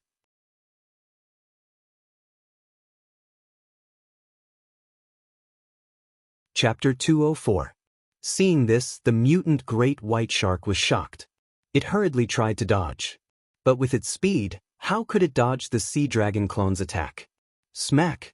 The tail of the sea dragon clone slapped the mutant great white shark's head hard. Crack! The great white shark's head was instantly smashed into a bloody mess by this blow. A huge hole was directly drawn out of its skull. Even its entire head was bent 180 degrees. Then there was no more. The level 10 super mutant great white shark was motionless. Its body slowly floated with the waves. Emo-Shi couldn't help but be delighted when he saw this. The strength of a level 3 wild beast was actually so terrifying. Soon, he controlled the sea dragon clone to devour the great white shark and then continued to swim forward. While swimming, Emo-Shi had restrained his aura all the time. As a result, many super mutant beasts swam over proudly, wanting to devour the sea dragon clone as their dinner. In the end, they were easily killed by the sea dragon clone. In 2 days, the sea dragon clone had devoured no less than 10 level 10 super mutant beasts. However, after being promoted to a level 3 wild beast, it was extremely difficult to advance another level. This matter couldn't be rushed. Emo-Shi could only control the sea dragon clone to swim in the direction of the Atlantic Ocean while devouring these level 10 super mutant beasts. 2 days later, Emo-Shi controlled the sea dragon clone and wobbled to the bottom of the East Sea. The depths of the East Sea were dark and lonely. It was so dark that one couldn't even see their fingers. Even though Emo-Shi was experienced and knowledgeable, and his strength had reached the level of an overlord on Earth, but in the face of such a dark and deep environment, he couldn't help but feel a little afraid. After all, the unknown was the most terrifying. The psychological pressure caused by the surrounding darkness was simply unimaginable. If a timid person came, this huge psychological pressure would suffocate them on the spot. Fortunately, Emo-Shi had dragon's will. In the sea, although the detection range of dragon's will was compressed, it could still detect a radius of 100 kilometers. After activating dragon's will, he could see everything around him. The seaweed, the rocks on the bottom of the sea, the sand, and the mutant creatures. No matter what, nothing could escape the detection of his dragon's will. Only then did Emo-Shi feel a lot more relaxed. From the looks of it, this was a zone of death. It was impossible for life to exist here. However, when Emo-Shi scanned the area with his draconic will, he discovered that not only were there life forms, they were all level 8 mutant beasts and above. At this moment, a huge ravine appeared in front of him. Emosher had already learned the topographic map of the seabed from someone in the base. At this moment he already knew that this huge gully was the East Sea Trench. It is also called the Ryukyu Trench. The trench was about 1,000 kilometers long and had an average depth of 6,000 meters. The deepest part was almost 8,000 meters. The cross-section of the trench was in the shape of a V. However, the trench was now surrounded by thick blood-red vines. The thickest one had a diameter of about 10 meters. They looked like thick blood-red pythons. These vines didn't stick to the ground like the vines on the ground. They followed the undercurrent in the sea and drifted left and right, twisting their waists and waving their arms at the mutated beasts that passed by. It was as if he was saying, "Come and play with me." Above the trench, countless huge sarcomas filled with blood vessels grew. Each sarcomas had a diameter of more than 50 meters. These sarcomas were like a sarcoma's roof that covered the top of the trench. Emosher didn't know if the sarcomas covered the entire 1,000-kilometer-long trench. However, at least within his detection range, the top of the trench was covered by sarcomas. All the sarcomas pulsed every half a minute. It was as if you were a living heart. It was disgusting and terrifying. A level 8 mutant beast passed by above the trench. A 5-meter-thick Sanguisurincus wrapped around it. The level 8 mutant beast kept struggling. However, it was to no avail. A few more thick Sanguisurincus stretched over. They dragged the level 8 mutant beast into the sarcomas. Emosher's Draconic will could clearly detect that the Sanguisurincus kept sucking the mutated beast's blood. In just 2 minutes, the mutant beast was sucked dry and turned into a dried corpse. However, even if it was just a dried corpse, the mother nest didn't let it go. In the trench below the mother nest, the entire trench was filled with blood water. The dried corpse of the mutated beast was thrown into the blood water by the Sanguisurincus. The blood water immediately bubbled. Soon, the dried corpse was completely melted. Emosher was shocked when he saw this scene. The mother nest he saw in Manhattan only wanted to devour the entire city. However, the mother nest he saw now wanted to devour the entire sea. After devouring the sea, it even wanted to devour the entire Earth. By then, the entire Earth would be a huge mother nest. What a huge ambition. What was different from the mother nest on land was that the mother nest on land only devoured humans to create a blood pool to increase the strength of mutated beasts and zombies. However, the mother nest at the bottom of the sea was actually devouring mutated beasts to expand its range. Of course, it also increased the strength of a small number of mutated beasts. All the level 10 mutant beasts in the vicinity were created by the blood pool in the mother nest. Emosher connected to the mother nest consciousness and found that they created these mutant beasts so that they could catch weaker mutated beasts for the mother nest to absorb. At this time, more than a dozen mutant beasts had caught many mutated beasts and thrown them near the mother nest. The mother nest Sanguisurincus would quickly catch these mutated beasts and devour them. Through connecting to the mother nest consciousness, Emosher knew that the entire East Sea Trench was a huge mother nest. And this was only a relatively small one among all the mother nests at the bottom of the sea. There were 28 trenches in the world, and 28 mother nests at the bottom of the sea. With so many mother nests, it was only a matter of time before they devoured the entire sea creatures and even the entire Earth. Retreating from the mother nest consciousness, Emosher looked at the huge snake-like Sanguisurincus and the huge sarcomas with a diameter of 50 meters. His eyes were filled with bloodthirsty killing intent. The next moment, he controlled the sea dragon clone and opened its mouth. Roar! An earth-shattering roar came out. Under this roar, the seawater at the bottom of the sea actually produced circles of ripples that were visible to the naked eye. Sound wave attack. This sound wave quickly bombarded the sarcomas on the surface of the mother nest. Boom, boom, boom, boom, boom. Under the sound wave attack, the sarcomas exploded one after another. A large amount of blood in the sarcomas spread out. The top of the trench was instantly filled with the smell of blood. And under this sound wave attack, The level 10 mutant beasts around the mother nest all felt dizzy. There were even a few mutant beasts whose tentacles were directly cut off. His mouth also split open with a huge bloody wound.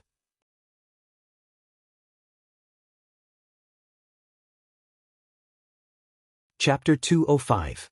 Seeing that the level 10 super mutant beasts were knocked out, the sea dragon clone immediately swam over. At this moment, cracking sounds came from its body. Its muscles were also wriggling quickly. A moment later, it turned into a 130-meter-long behemoth. It opened its mouth and pounced on the level 10 super mutant beasts. The super mutant beasts hurriedly tried to escape, but their heads hurt from the sonic attack just now and they completely lost their sense of direction. Also, embark released the natural pressure of a wild beast, suppressing many of the super mutant beasts so much that they didn't even dare to move. They could only let it devour them. In just half an hour, it devoured more than a dozen super mutant beasts here.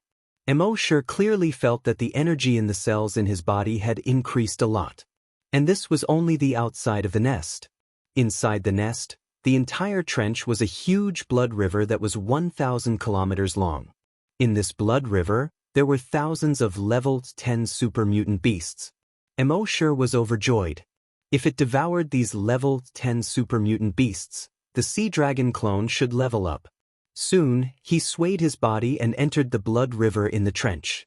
As soon as he entered the blood river, countless thick sanguisurincus stretched out toward embark like blood-red pythons. Embark's long way spread out. These sanguisurincus immediately crouched at the bottom of the sea, not daring to move at all.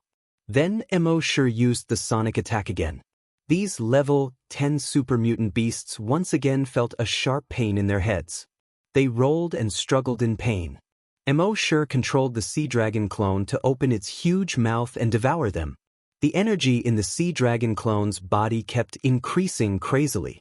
But at this moment, embark discovered that the sanguisurincus around the nest, when they realized that they couldn't attack him, began to rapidly divide into thousands of tiny sanguisurincus. These sanguisurincus quickly interweaved above the trench.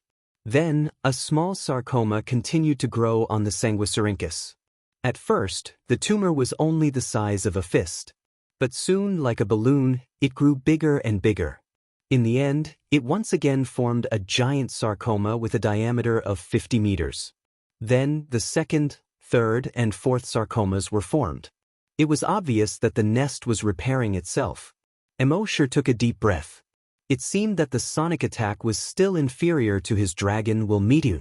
If the draconic meteor came crashing down, the broodmother wouldn't have a chance to recover. He immediately controlled the sea dragon clone and opened its mouth. Boom! A fiery red energy shot out.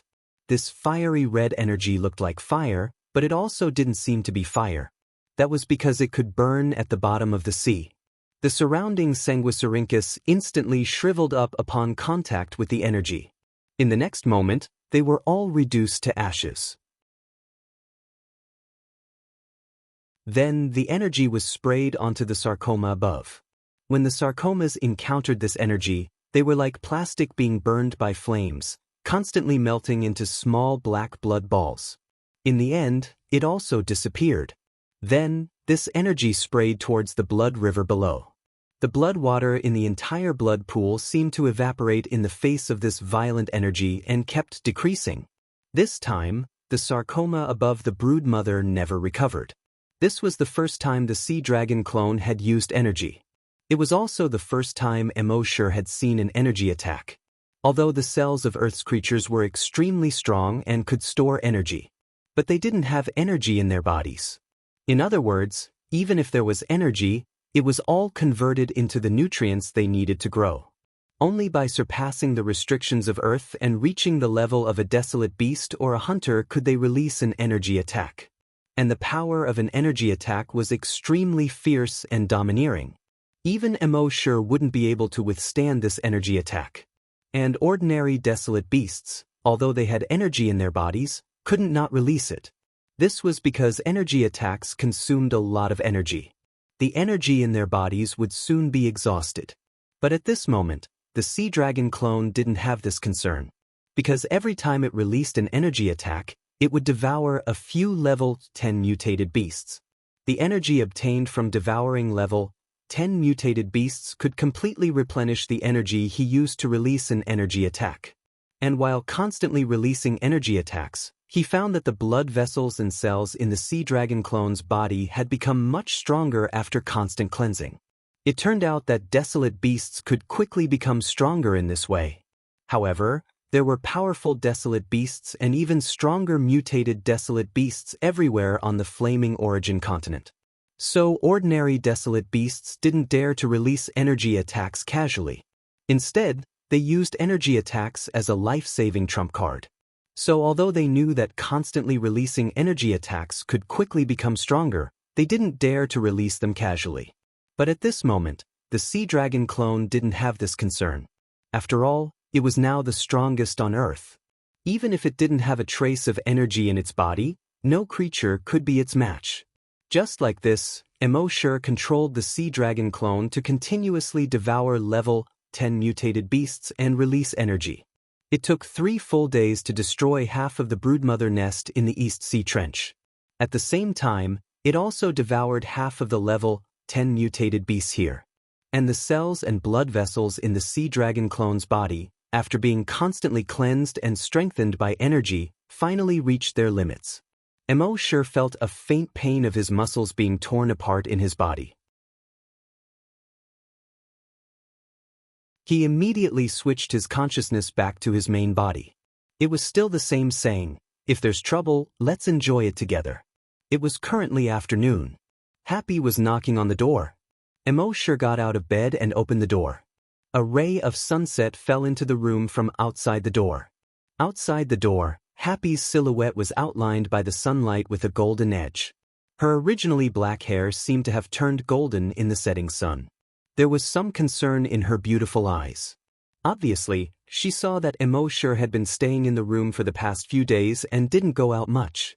So she was a little worried. Embark reached out to rub Happy's head and smiled. "Don't worry, I'm fine. I'm just tired from running around outside a few days ago, so I slept a little longer." When Happy saw that embark was truly fine, he felt at ease. But she still took embark's hand and pointed at the setting sun in the sky. Embark understood what she meant and said, "Okay, let's go out for a walk." Therefore, the two of them walked out of the corpse farm under the sunset.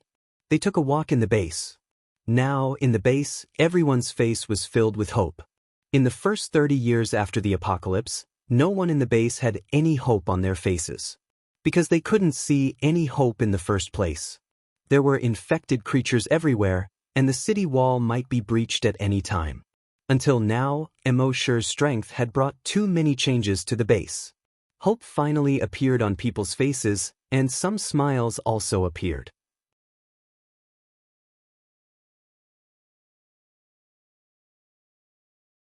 Chapter 206. 2/3 of the people in the base were already zombie hunters or psychokinesis. The remaining 1/3 were also full of hope. Mr. Mo had said that as long as they trained hard, everyone could become a zombie hunter or psychokinesis. When they were strong, there were no infected creatures outside the city walls.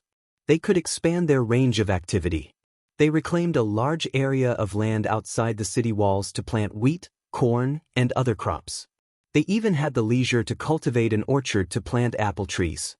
It was estimated that in half a year, the people in the base would solve the most basic food problem. They wouldn't have to eat porridge and steamed buns every meal. After 3 years, they could often eat meat and even fruit. And all of this was thanks to Mr. Mo. So when the people on the road saw embark, they weren't as afraid as before. Some of the bolder ones even often greeted embark. Walking with embark like this, Happy's face often brimmed with a happy smile. Her smile was very infectious, and when the passers-by saw her smile, they all smiled knowingly. When embark was with Happy, he felt that he was also much happier. When it was getting late, embark and Happy returned to the corpse farm. Embark lay on the recliner on Grape Trellis 5, looked at the starry sky, and slowly closed his eyes. Happy thought that embark was asleep, so she brought a blanket and covered embark. At this time, embark's consciousness had already arrived in the body of the sea dragon clone in the East Sea Trench. At this time, the sea dragon clone's body length hadn't changed at all. But when Emosher checked its attributes, he found that it had leveled up. Species, sea dragon, level 4 dire beast. Ability, evolution by devouring, dragon psychic attack, sound wave attack. Emosher thought that after becoming a level 3 dire beast, it would take a long time for it to level up again. He didn't expect it to level up after devouring half of the mutant beasts in the mother nest. There were 27 other underwater mother nests in the world. If it devoured all of them, it would at least be level 7. Next, it took more than half a day for the sea dragon clone to devour all the mutant beasts in the East Sea Trench and destroy the entire nest. Only then did Emosher sign in at the seabed broodmother's nest. System, sign in. The system replied instantly, just like any other time. Sign in successful. Sign in location, East Sea Trench mother nest. Sign in reward, million sanguisurincus, acid breath. Both of them were skills for the sea dragon's clone. It was clear that when Emosher's consciousness was inside the sea dragon clone, most of his skills could be used by the sea dragon clone. But when his consciousness wasn't in the body of the sea dragon clone, the clone could only use a few skills such as devouring evolution and dragon will attacks. Now that he could sign in myriad sanguisurincus and strong acid breath, it could be considered as giving the sea dragon avatar 2 more trump cards. After leaving the East Sea Trench that had been cleaned up, Emosher swayed his body and wandered around the seabed. The sea dragon clone, a level 4 wild beast, was definitely an invincible existence at the bottom of the sea. Any mutated beast that encountered it could only escape. However, when these mutated beasts wanted to escape, the cells on the sea dragon clone's body would quickly squirm. It shot out a sanguisurincus. This sanguisurincus would instantly pierce into the mutated beast's body and grow barbs. This way, the mutated beast wouldn't even have time to escape. The sanguisurincus would drag the mutated beast over so that the sea dragon clone could enjoy it in peace. This was the magical effect of the million sanguisurincus. Not only could this sanguisurincus shoot out hundreds of them at the same time, but it could also penetrate the defense of any wild beast below level 4. As for this strong acid breath, it was even more powerful. The sea dragon clone could spit out strong acid. This kind of strong acid could only be withstood by the sea dragon clone's oral mucosa and acid bag mucosa. In front of this strong acid, anything else could only be quickly corroded. Even rocks were corroded to the point of being riddled with holes. Next, Emosher controlled the sea dragon clone and continued to go to other trenches. In each trench mother nest, there were at least 1,500 level 10 super mutated beasts. The sea dragon clone didn't let go of any level 10 super mutated beast. While devouring these super mutated beasts, the sea dragon clone's level was slowly increasing. At the same time, after more than 40 days of check-in, Emosher finally reached level 10 Great Hunter. After becoming a level 10 Great Hunter and taking the modification liquid for a few days, his body finally reached its limit. No matter how much modification liquid he took, it would be directly expelled from his body. It seemed that he would have to wait for the right opportunity to break through again. So for the next few days, Emosher focused on the sea dragon clone. After more than 40 days of devouring, the sea dragon clone had devoured half of the trench mother nests. It had now grown into a level 5 wild beast. The sea dragon clone, a level 5 wild beast, was quite terrifying in the sea. It could reach more than 50 meters per second. At this speed, devouring the remaining 14 trench mother nests would definitely be much faster than before. Emosher planned to go to the Bermuda Triangle to look for the underwater dragon ruins after devouring all the trench mother nests. At the same time, on the Flaming Land, for tens of thousands of years, countless hunting grounds had been built on the entire continent. The entrance to each hunting ground was built on an island.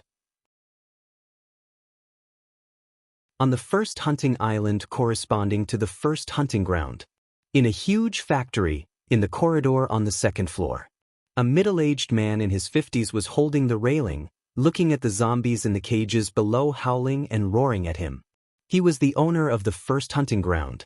At this time, a middle-aged woman also in her 50s walked over. There was a hint of uneasiness between the woman's eyebrows. She said, "My son has been in the first hunting ground for more than a month and hasn't replied to any news. I tried to contact him with the interstellar communicator just now, but I couldn't reach him." The owner didn't turn around and continued to look at the zombies in the cages. He said, "Don't worry, as a level 10 great hunter, he is the strongest existence in the first hunting ground. Nothing in the first hunting ground can hurt him. Moreover, didn't you send a level 5 psychic to protect him?" The woman was slightly stunned, then laughed softly and said, "I'm sorry, I didn't ask for your permission and sent a level 5 psychic." The owner shook his head. "I've said it before, he's not young anymore. There are many things he should learn to solve by himself. It's just the first hunting ground.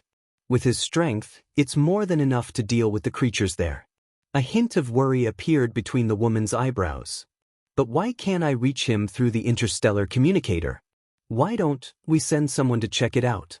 The owner thought for a moment and said, "I'll send a few people to check it out." The woman quickly nodded. "Yes, that's best."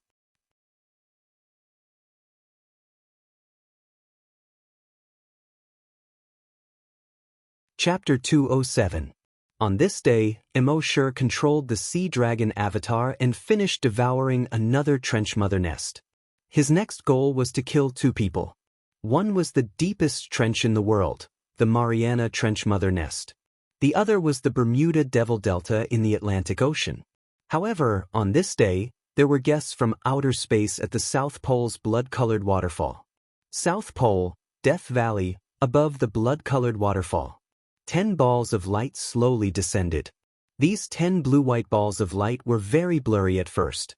Gradually, they became more and more solid. In the end, they condensed into 10 human forms. At this moment, Emosher's virus avatar saw the sudden appearance of these 10 people. He quickly reported to Emosher in his mind. One of those people saw Emosher's virus avatar and didn't care at all. The mechanical arm on his right hand instantly popped out. It grabbed at the virus avatar's neck. It was so fast that the virus avatar couldn't resist at all. The mechanical arm exerted force. Crack! The virus avatar's head was directly twisted off. However, the virus avatar was formed by the virus. Even if its head was cut off, it could still be formed again. Seeing this, those people were slightly surprised. "Not human," a young man said as his telekinesis instantly spread out. As a level 5 psychic master, his telekinesis could kill all viruses and cells at the molecular level. When his telekinesis continuously attacked the virus and cells of the virus avatar could no longer heal. A moment later, the virus avatar turned into a pool of blood. The young man reached out and rubbed his nose. "A mere level 5 great hunter. Boring." Then he said to the middle-aged man in the lead, "The hunting ground master is making a mountain out of a molehill. In a broken place like the first hunting ground, any level 1 hunter can sweep through and crush everything. There are actually so many people here. A level 3 hunter, 8 level 1 hunters, plus a level 5 psychic master and me, a level 3 psychic master." Another young man also laughed. "Why don't we all take a break and take it as a vacation? You can sweep through the first hunting ground alone." The level 3 psychic master youth rubbed his nose. "Let's go then. A level 3 psychic master is an existence that can crush everything in this broken place. With the flaming origin continent, although a telekinesis grandmaster couldn't defeat a hunter, if they were at the same level, a telekinesis grandmaster could defeat a hunter. Therefore, a place where even a level 1 hunter could run rampant, he, a level 3 psychic master, could easily sweep all the way." The leader of the level 5 psychic masters smiled and said, "Nothing is absolute." The person who came with the hunting ground owner's son was a level 5 psychic master. "We've lost contact with them, so we should be careful." The group of young men said one after another, "Got it, Uncle Hua." "Uncle Hua, how could we dare to disobey your orders?" Uncle Hua is right. But in their hearts, they didn't think much of it. A run-down place like the first hunting ground was just child's play. In the past, they couldn't be bothered to come because it was beneath their dignity. What kind of danger could there be in such a lousy place? Uncle Juan nodded to a LV-1 hunter. The level 1 hunter immediately took off his backpack from his back. He took out a barrel-shaped object and patted it lightly. He stretched out his hand and lightly patted it twice. The barrel-shaped object made a few soft cracking sounds, and hundreds of walnut-sized boxes popped out. In each box, there was a ball-shaped drone the size of an eyeball. After these drones took off, they quickly flew in all directions. The level 5 psychic master tightened his collar and said, "Let's leave this damned place of ice and snow first." Even though he was a level 5 psychic master, his body was no different from an ordinary person. Hearing this, everyone immediately activated their hover boots and flew towards the equator. At the same time, on the flaming origin continent, on the first hunting island.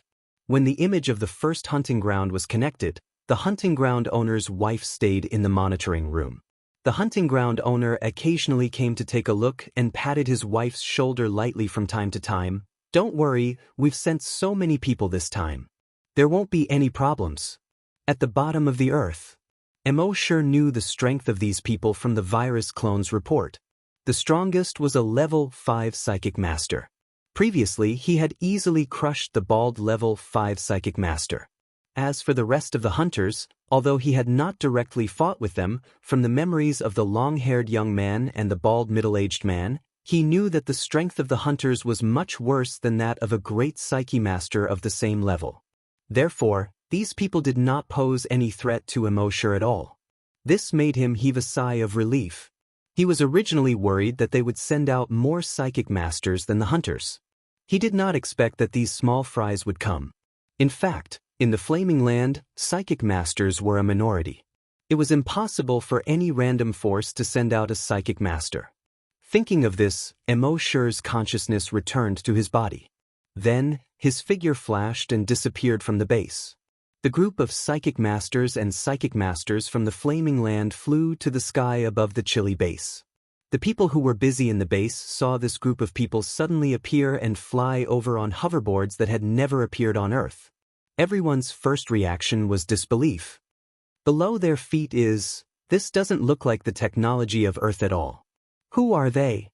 As they spoke, the psychic power of the level 3 psychic master spread out. It directly covered the entire base. Suddenly, the more than 70,000 people in the base were pressed to the ground as if they were suddenly carrying a huge rock on their backs. Everyone's faces were filled with horror. They did not know what they were experiencing at all. One by one, they raised their heads with difficulty and looked at the 10 people in the sky. When the 10 people in the sky looked at the group of people on the ground, their eyes and expressions were as if they were looking at a group of ants. The level 3 psychic master floated in midair. He stretched out his hands, as if an immortal had descended to Earth. He began to shout to everyone in the base below. "You group of natives, listen up. From today onwards, your God will descend to the world." These 2 sentences were spread out along with the spread of his psychic power. It was as if it could directly hit everyone's heart. It was as if the deafening sound of everyone's heart was emitted. The psychic power of a psychic master had the effect of intimidating people's hearts. Everyone in the base looked at these 10 people in horror. Are they really gods? Oh my God! Gods really exist? I didn't believe it before, even if I was beaten to death, but today I believe it. Although they are not the image of gods in our imagination, I'm afraid that only gods can do this kind of thing. After the level 3 psychic master finished shouting, he lightly pressed on the multifunctional watch on his wrist. Soon, the 3-dimensional projections of the long-haired young man and the bald middle-aged man appeared in midair. He asked, "You natives, have you ever seen them?"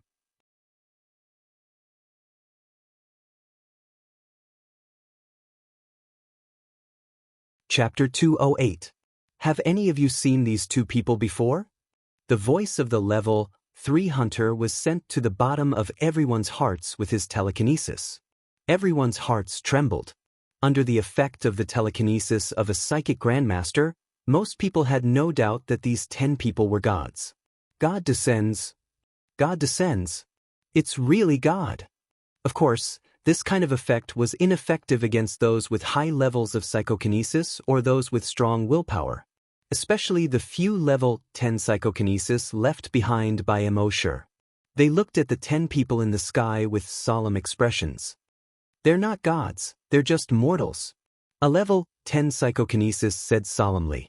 Seeing this, the level 3 psychic grandmaster snorted. You don't know what's good for you. As he spoke, his telekinesis instantly attacked the level 10 psychokinesis. The level 10 psychokinesis right hand exploded first. Then pop, pop, pop, pop, pop. The level 10 psychokinesis whole body exploded like firecrackers. In the end, his flesh and blood slowly dissipated in the air like smoke after firecrackers. When the surrounding people saw this, their expressions changed drastically. The level 3 psychic grandmaster pointed at the three-dimensional figures in the air and sneered. I'll ask one last time. Have you seen them? Everyone shook their heads. No, I haven't. The level 3 psychic grandmaster shrugged helplessly. Since you bunch of aborigines can't provide any help to us, then there's no need for you to exist. As he spoke, his telekinesis suddenly spread out. As a level 3 psychic grandmaster, his telekinesis could easily wipe out all 80,000 people here. Among the 9 people who came with him, although some of them frowned slightly, they didn't stop him. After all, in their eyes, the humans in the first hunting ground were just a group of uncivilized barbarians. They were just a group of prey. If they killed them, then so be it. However, this time, when the level 3 psychic grandmaster's telekinesis spread out, it seemed to be wrapped by something and couldn't expand at all. Not only that, but his psychokinesis was also being forced back into his body. The level 3 psychic master's expressions suddenly changed. There are other great psychic masters. He was a level 3 telekinesis grandmaster, but in front of the other party's telekinesis, he didn't even have the slightest resistance. Obviously, his opponent must be a great psychic master, and a psychic master whose psychic power far exceeded his own. Those hunters didn't feel anything strange. As for the level 5 telekinesis grandmaster, when he tried to spread out his telekinesis to help the level 3 telekinesis grandmaster withstand the pressure, he was shocked to find that his telekinesis was unable to spread out. To be able to suppress his telekinesis to the point where it couldn't spread out, the other party was at least a level 6 telekinesis grandmaster. How could this be? How could there be a level 6 psychic in the first hunting ground? Could it be that a level 6 psychic from the Flaming Dawn continent had come to the first hunting ground? Such a thing had happened on the Flaming Dawn continent before. Some people, for some reasons, sneaked into some hunting grounds. In those hunting grounds, he was the strongest king. Therefore, he would continue to live in that hunting ground. For example, a criminal who sneaked into a hunting ground. As each hunting ground was extremely large, as long as he didn't actively expose himself, almost no one would discover that he had sneaked into this hunting ground. Thinking of this, the level 5 telekinesis grandmaster hurriedly said, "We are all from the Flaming Dawn continent. We have no enmity with you, so I hope you..." Boom! Before he could finish his sentence, the level 5 telekinesis grandmaster exploded into a cloud of blood mist. Even the level 3 telekinesis grandmaster beside him exploded into a cloud of blood mist. The people on the ground, who were still in a state of shock, had a drastic change in expression when they saw this scene. God has fallen. How is this possible? How can a god fall? Is the end of the world really coming? Naturally, there was a sober person who shouted, "They aren't gods at all. They are just a bunch of people who are pretending to be gods." At the same time, the remaining 8 people in the sky were all horrified. Among the 10 of them, the 2 strongest people were instantly killed just like that. Then would the remaining 8 of them be any better? Just as they were panicking, a figure came from afar and slowly flew over. As he flew over, all the drones within a radius of 100 kilometers exploded. Emosher's cold gaze swept over these people, his voice icy cold. "I'll give you a chance. One-on-one, or a group fight." The 8 people looked at each other. In the end, it was still the level 3 hunter who smiled awkwardly. he replied. "You must be joking. How would we dare to attack you? We are only here to look for someone. Boom, boom, boom, boom, boom." Before he could finish his sentence, he felt a mountain-like pressure fall from the sky. His body involuntarily fell to the ground. He crashed through the roof of a building and continued to crash through more than 10 floors. In the end, he crashed into the foundation of the building. The physical strength of a hunter was extremely strong. With embark's level 3 dragon will, it was still not possible for him to tear their bodies apart. But in this way, the level 3 hunter crashed through more than 10 floors, which was even more shocking. Embark continued to look at the remaining 7 people. His voice was still cold. "I'll give you a chance. One-on-one, or a group fight." After he finished speaking, he saw that these people were all terrified. He shook his head helplessly. "Okay, I promise not to use telekinesis." The remaining 7 were all level 1 hunters. At this time, when they heard embark say that he would not use telekinesis, they were all shocked. Could it be that this person had both telekinesis and a hunter? Even on the Flaming Dawn continent, people who cultivated both telekinesis and hunters were rare. And as long as they grew up, each of them would be an overlord. If it was in the past, they would not have dared to attack such an existence. But today, this person forced them to attack. And he promised not to use telekinesis. They looked at each other. In the end, a level 1 hunter said, "Group fight." As he spoke, he tore open his sleeve and revealed the right mechanical arm. The entire mechanical arm was metallic black, and under the sunlight, it emitted a black luster. The next moment, the muscles on his right shoulder wriggled and started to grow. Soon, the muscles wrapped around the entire mechanical arm. It formed a 1-foot-wide, 2-meter-long giant sword. The next moment, the body of the giant sword turned fiery red.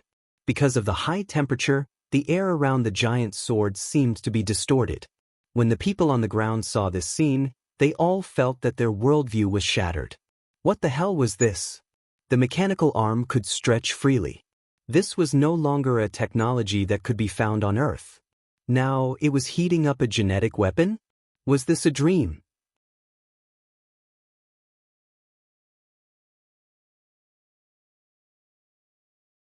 Chapter 209.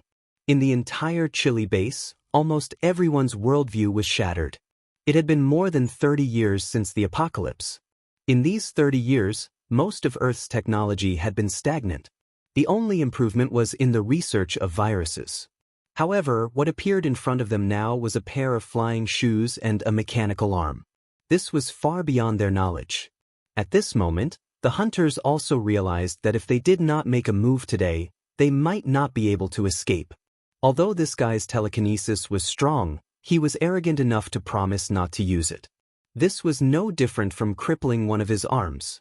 If the 7 of them worked together, they might have a chance. Thinking of this, their right arms all condensed their genetic weapons. Everyone's genetic weapons were also heated to a fiery red color.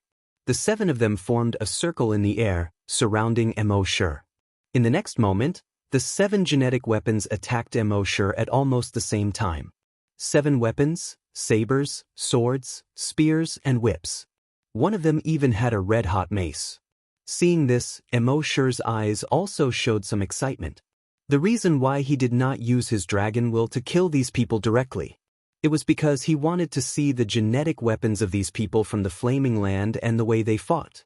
Although he already had some understanding of the Flaming Land from other people's memories. It was not enough to understand from other people's memories. This was especially true for things like fighting styles, which required him to personally experience actual combat in order to have a personal understanding of it. At the same time, embark also wanted to see how his combat strength was without using his dragon will. Of course, as for the promise not to use telekinesis, that was just an excuse embark used to force them to make a move. When it came to a life and death situation, who would care about promises? Moreover, he did not use telekinesis to begin with, but dragon will. At this moment, the genetic weapons of these people had completely enveloped an area of 1 kilometer around him. The high temperature of the genetic weapons made Emosher understand that even his body could not withstand the attacks of these people's genetic weapons. Although he had the invincible Vajra body, the Titan dragon breastplate, and the dragon blood armor, these 3 layers of defense. But that was only invincible on Earth. Now that he encountered alien genetic weapons, he did not dare to casually take them head-on. His figure moved as he activated Dragon Shadow Step.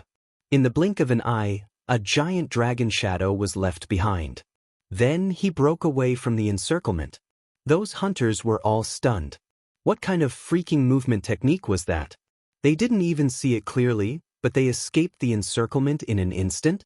Furthermore, there was even a giant dragon's shadow. What the hell was this? At this moment, in the building that had been smashed through, the level 3 hunter finally came to his senses. However, under the suppression of Emosher's draconic will, he was firmly suppressed there, unable to move at all. When the 7 hunters saw that Emosher had escaped from the encirclement, they immediately chased after Emosher. Emosher made use of his speed and instantly appeared beside a long spear genetic warrior. He also summoned the huge axe genetic weapon that he had not used for a long time. It hacked down towards the head of the hunter. The hunter hurriedly raised his gun. Boom! In the end, he managed to block Emosher's giant axe. However, under Emosher's immense strength, he was directly smashed to the ground. A human-shaped crater was formed on the ground. The ground around the crater also started to crack inch by inch. When the other hunters saw this, they were all shocked. What great strength! They could clearly feel that this person's level was 1 level lower than theirs. He had not even reached the level of a hunter. However, this strength was actually able to crush a level 1 hunter. What kind of freak was this? One had to know that on the Flaming Origin continent, the difference between a level 10 Great Hunter and a level 1 hunter was huge. A level 1 hunter could easily crush hundreds of level 10 Great Hunters. In terms of strength, they would be completely crushed. However, this level 10 Great Hunter was now crushing a level 1 hunter. Was there still any justice in this world? How would they know that Emosher had consumed so much Titan Dragon bloodline modification fluid? His body had already undergone a fundamental change. Although he had not become a true giant dragon's body, he was still far from being comparable to an ordinary hunter. Therefore, it was absolutely easy for him to challenge someone of a higher level and crush his opponent in terms of strength. Next, Emosher used the Dragon Shadow Step to constantly move between the 6 of them. From time to time, he would swing his axe as if it had the power to destroy the world. Even if these people were able to react in time and block his giant axe, they were basically sent flying hundreds of meters away by his abnormal strength. The more these people fought, the more shocked they became. Previously, they thought that this guy was just a level 10 Great Hunter and that they could easily defeat him without using their telekinesis. However, they never thought that this guy would not only not be at a disadvantage but also completely suppress the 7 of them by himself. He could still crush someone of a higher level than him. What kind of freak was this? At this time, Emosher was getting braver and braver as he fought. He thought to himself, still not using your trump card? He knew that all the hunters had an absolute trump card. This trump card was extremely powerful, and they would not use it unless they had no other choice. Since these guys still had not taken out their trump cards, he could only add fuel to the fire.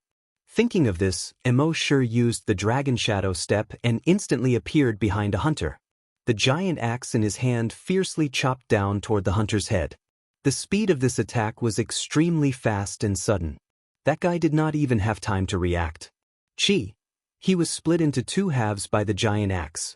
Like 2 slices of pork, he flew far away. These 2 slices of pork fell directly into the base below. When everyone saw this, they all screamed and dodged. Some of the cowards were scared shitless. At this time, there were only 5 hunters left in the sky. They saw that this level 10 Great Hunter was actually so powerful. All of them were shocked. They looked at each other and then gathered in the same direction. The next moment, the 5 of them attacked Emosher together. When they were 2 to 5 meters away from Emosher, their genetic weapons suddenly shone brightly, emitting a dazzling white light. At the same time, their genetic weapons also released a red and white laser-like energy. This energy came extremely quickly. Swish, swish, swish, Emosher was already prepared. With a leap of the dragon shadow step, he was already behind the 5 of them. At the same time, the energy released by the genetic weapons of these 6 people continued to extend a few hundred meters forward, sweeping toward the few buildings in front of them. Those buildings were directly broken in half by the force of the sweep. With a rumble, they collapsed. This was the trump card of a hunter. Every hunter had a certain amount of energy stored in their cells. This energy could allow them to be more powerful when attacking. When running, it could increase their speed. However, the most important use of this energy was to release it through genetic weapons in the form of laser-like energy.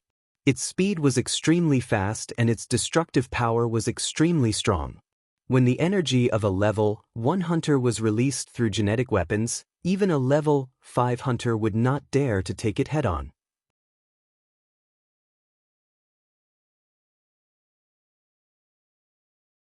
Chapter 210. When the energy was released, the genetic martial arts would become a hot weapon similar to guns and cannons. And the energy would become the bullet of the firearm. Its lethality was extremely high. Genetic weapons that were releasing energy were generally known as energy weapons. Even a level 1 hunter could easily kill a level 5 hunter with an energy weapon in a sneak attack. However, there was a small flaw in energy weapons. When releasing energy, there would be a short charging time. The lower the level, the longer this charging time would be. For example, these level 1 scavengers only had 1 second to charge up their power. But if one reached level 10, the charging time would be reduced to only 0.1 seconds. It was precisely because Emosher knew that their energy weapons needed time to charge up that he was able to use his speed to dodge their energy attacks. When the 5 hunters saw that the level 10 great hunter in front of them was actually able to dodge their energy weapon attack, their complexions changed again. It should be known that in their flaming land, there were no great hunters who could dodge energy attacks. Although their energy weapon attacks had a charging time, it was still not enough. But with the speed of a great hunter, it was impossible to dodge. After one energy attack, the dazzling red and white light on the 5 people's energy weapons gradually faded. It returned to its previous fiery red color. Emosher knew that this was because energy weapons consumed a lot of energy. Generally speaking, a level 1 hunter could only use an energy weapon once. After using it, the energy in their body would be completely exhausted.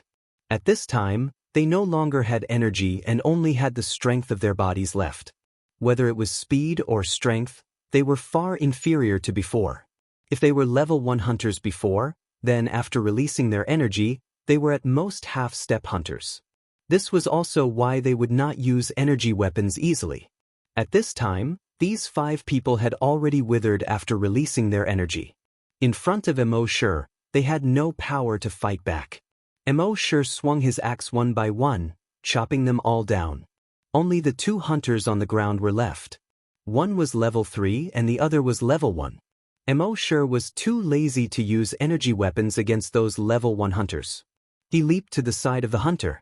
That hunter had just raised his right arm and was about to use energy weapons.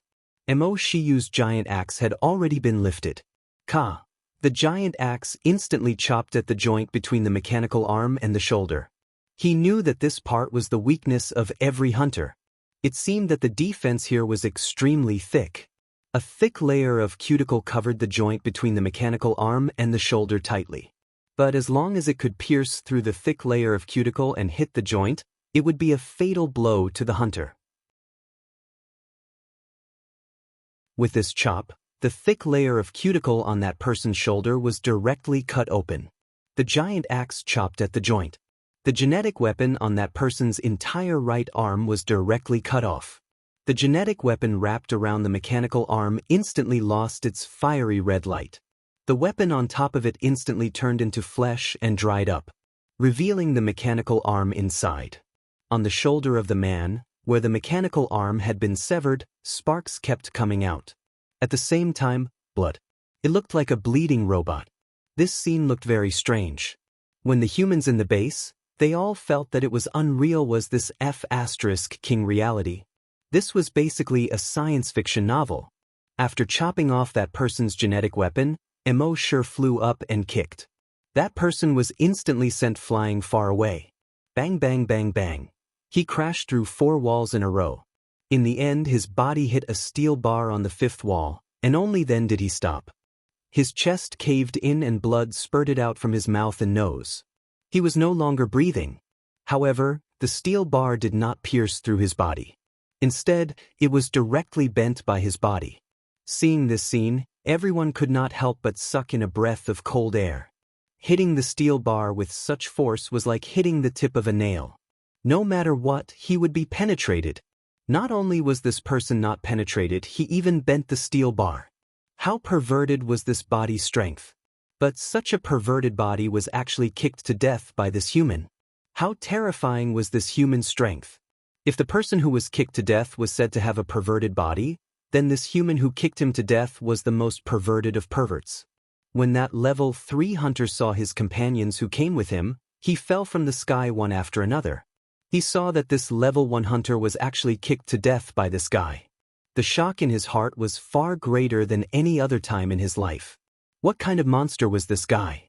As a level 10 great hunter, he was actually able to crush 7 level 1 hunters by himself. In the history of the entire Flaming Land, there were occasionally examples of level 10 great hunters defeating level 1 hunters. But 1 against 7 and still being able to completely crush them, there was not a single one. This guy was not a human at all. He was a king animal. At this time, embark slowly landed. He landed in front of that level 3 hunter. He released the suppression of his dragon will and slowly said, "I'll give you 3 chances to attack." The reason why he gave this guy 3 chances to attack was that he wanted to practice his own combat experience. In the future, it would be good to crush his enemies. But what if he could not? He needed combat experience to support it. Now that he could get some combat experience from this guy, he naturally would not let it go. That level 3 hunter heard this and felt a chill in his heart. He wanted to open his mouth and beg for mercy. But now it seemed that this guy had no intention of letting him go. Thinking of this, he became ruthless in his heart. Since this was the case, then he could only fight to the death. He put on a look of terror and implored bitterly, "We have no enmity with you in the past. I don't know how we have offended you. If we have offended you in any way, please be magnanimous and let me go this time. In the future, I will definitely." Speaking of this, the genetic weapon in his right hand suddenly condensed. In the next moment, he stomped his feet. He leaped towards embark like a fish. At the same time, the genetic weapon in his right arm had already condensed. The fiery red long spear genetic weapon pierced towards embark's chest. Embark used his giant axe to block the long spear genetic weapon. That level 3 hunter's spear head instantly turned and faced embark.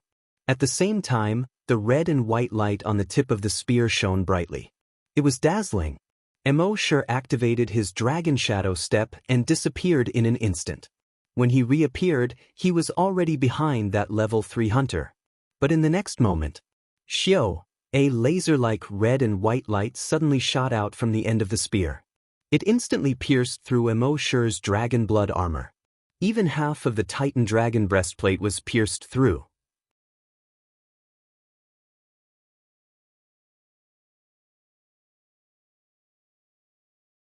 Chapter 211. Embark also did not expect that the long spear genetic weapon could shoot out energy from both ends. At this moment, even his dragon blood armor had been pierced through. He made a mental note of this. After that, his figure flashed again and he appeared far away. The level 3 hunter was also shocked.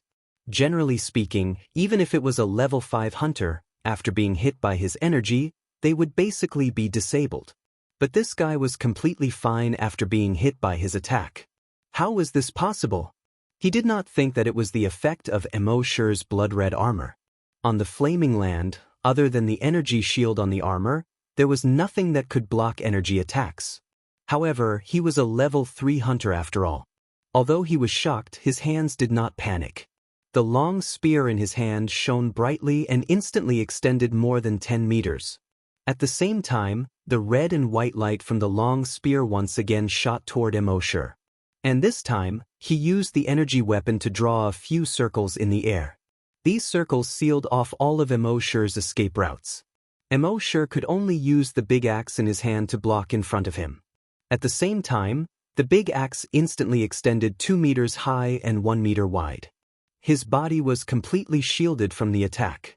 Buzz buzz buzz, a few soft sounds. Sparks flew from Emosher's big axe. The whole surface of the big axe looked as if it had been welded a few times. Several fiery messy red circles were displayed. At the same time, under this high-temperature melting, even Emosher's genetic weapon was half melted. Emosher's heart trembled. The attack of an energy weapon was indeed powerful. One must know that in the past, on Earth, there was nothing that could cause even a slight scratch on his genetic weapon. However, the level 3 hunter's expression was several times worse than Emosher's. This kid's genetic weapon could actually block the attack of an energy weapon? What the hell was this? One must know that on the Flaming Land, only the energy shield of a mecha could block the attack of an energy weapon. If one were to use a genetic martial art to block an energy martial art, one would simply be courting death. This was because anyone's genetic martial arts, even if they were a desolate hunter or a great desolate hunter, would not be able to withstand the attack of an energy weapon. This kid was just a level 10 great hunter, yet his genetic weapon was able to block his energy weapon attack. This was King ridiculous. At this moment his Adam's apple moved. As a level 3 hunter, he could only use his energy weapon 3 times. This was the last time he could not use it so easily. Thinking of this, his figure moved. The hoverboard beneath his feet started to move. He flew out of the base in an instant. Emosher sneered. Trying to escape? Could he escape? In the next moment, Emosher's right arm swung in a circle, and the giant axe chopped downwards. The giant axe instantly expanded in the air. It was more than 200 meters long. Just like Panga's giant axe, it chopped down towards the level 3 hunter. The level 3 hunter thought that if he ran away, Emosher would chase after him. He could then use his energy weapon to launch a counterattack. In the past, his hit rate with this move was 100%. However, he did not expect that this kid would not play by the rules. He directly chopped down towards him. At this moment, it was too late for him to dodge. He could only hurriedly raise his spear to block the attack, wanting to block the giant axe. Boom, there was a loud sound. The giant axe directly brought the level 3 hunter down from the sky. On the ground, a huge crack that was more than 500 meters long, 10 meters wide, and 10 meters deep instantly appeared. The edge of the crack was as smooth as a mirror. At the end of the crack, 2 30-meter-tall buildings also had a 10-meter-wide crack on them. The afterglow of the setting sun passed through this crack. It was like the gate to heaven. When everyone in the base saw this scene, they all widened their eyes and opened their mouths wide. This destructive power was too shocking. In the center of this huge gully, the level 3 hunter's lower body had already sunk deep into the soil. His upper body was still holding his long spear genetic martial art, maintaining a blocking posture. On his long spear genetic martial art, there was a mark that was about 1 centimeter deep. In the end, Emosher's genetic martial art was not able to split apart that guy's long spear genetic martial art with his axe. However, on that guy's right arm, at the interface between the mechanical chop and his shoulder, sparks kept coming out. Moreover, blood kept seeping out. It turned out that although Emosher was not able to split apart his genetic martial art with his axe, the power of the axe was too great. However, the force of this axe was too great. It directly shook the interface between his mechanical arm and shoulder, causing it to malfunction. That level, 3 hunter looked at the interface of his right arm in disbelief. How was this possible? How could this guy be so strong? The terrifying degree of this strength was actually much stronger than a level 3 hunter. He was just a level 10 great hunter. Normally, he would be able to crush him easily. How could he be so strong now? Was it because he was too weak, or was this kid too strong? Of course, he did not know that Emosher's body had been modified by the modification liquid. Naturally, it could not be measured by the strength of a normal great hunter. It could be said that Emosher's strength was already equivalent to a level 4 hunter's. Naturally, it was not something that this level 3 hunter could withstand. At this time, Emosher saw that the level 3 hunter's genetic martial art had malfunctioned and could no longer display stronger combat power. He was too lazy to continue entangling with him. The huge axe chopped down once again. Kacha, the level 3 hunter's genetic martial art, was immediately split into two. At the same time, the huge axe fell on the level 3 hunter's head. The level 3 hunter was split into two halves. At this point, all the invaders were wiped out. Emosher closed his eyes slightly, recalling the battle scene just now.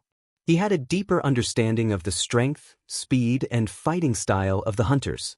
He made an estimation in his mind.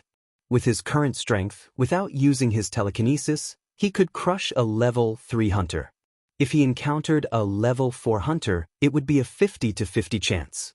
If he only used his telekinesis, he could also crush a level 3 hunter. If the Long Nianshi and the hunters used all their methods, crushing a level 5 hunter should not be a problem. If he encountered a level 6 hunter, it should be a 50-50 chance. As a level 10 great hunter and a level 3 Long Nianshi, he was able to crush a level 5 hunter by so many levels. Even on the Flaming Dawn continent, he was considered a rare talent. Of course, Emosher still had the absolute trump card of summoning the blood breeds. So in fact, his overall strength was stronger. As for how strong he was, he did not use the skill of summoning the blood breeds, so he did not know. Of course, this skill could not be used casually. The strength, number, and type of the things that were summoned were all random, and it did not distinguish between friend and foe. At that time, if he was also killed, it would be awkward.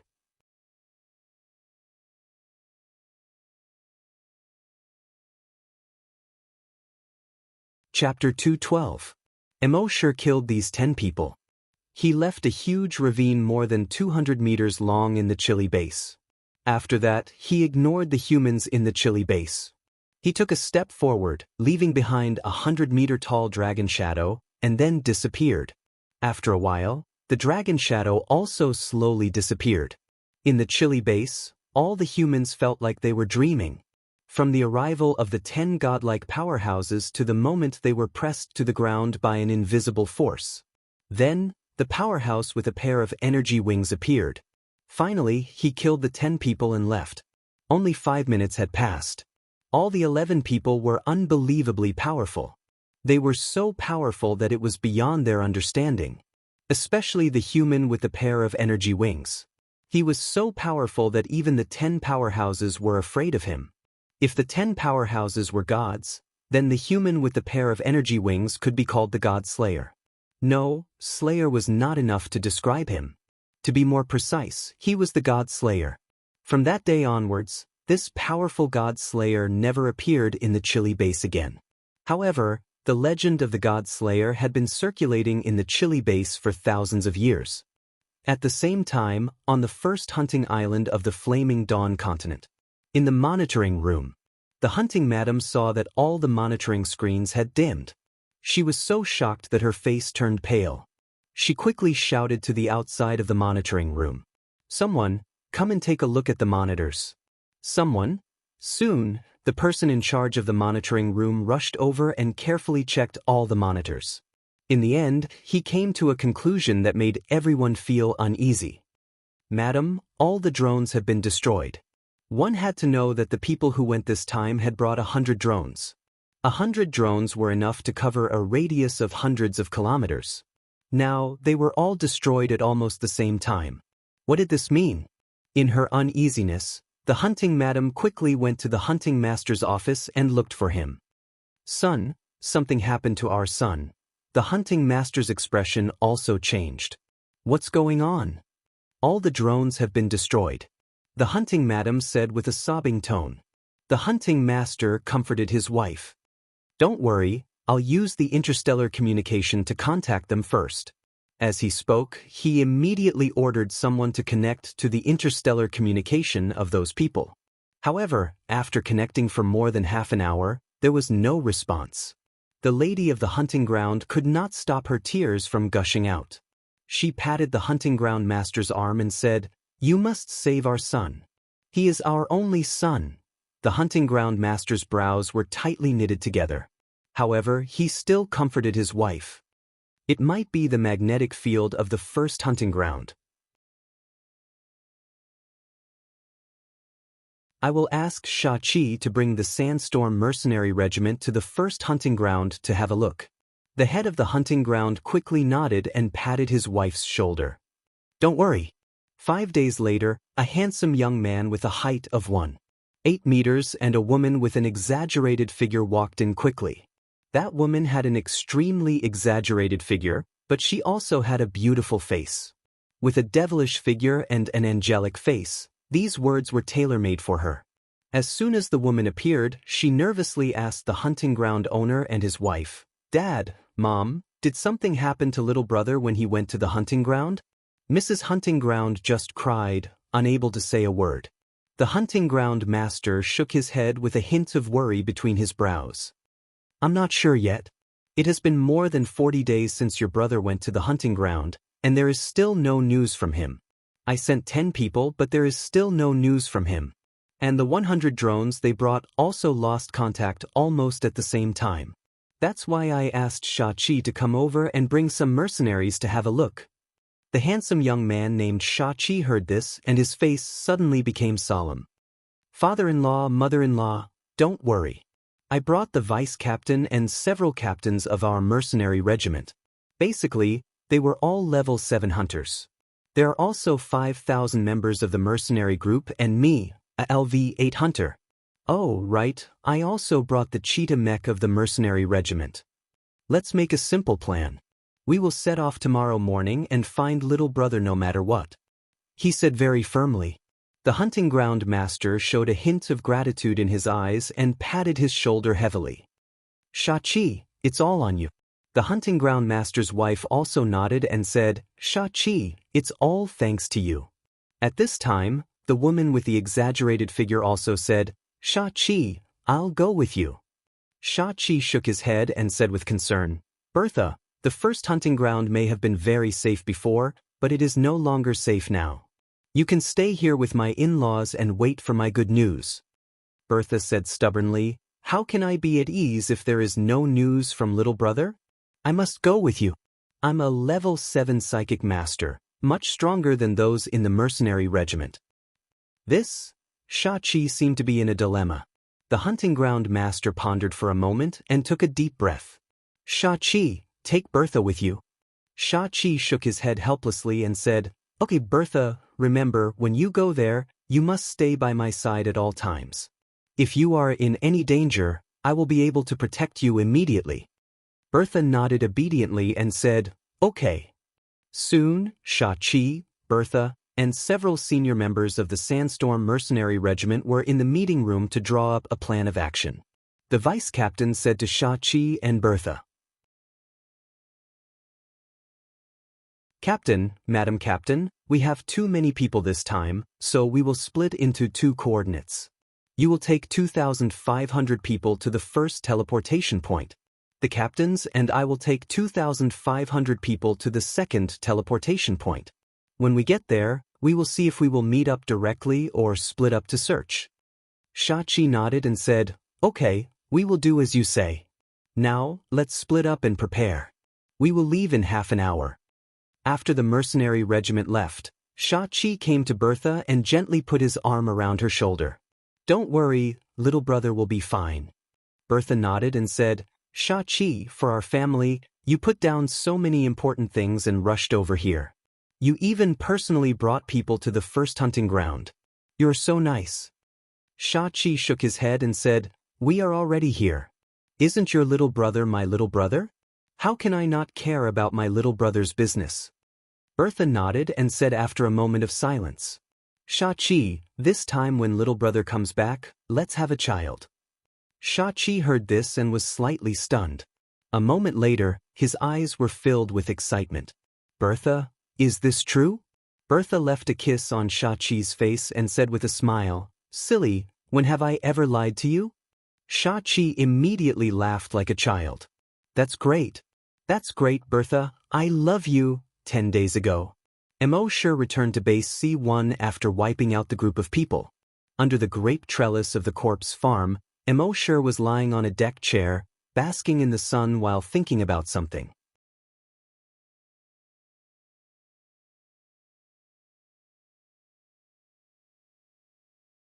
Chapter 213.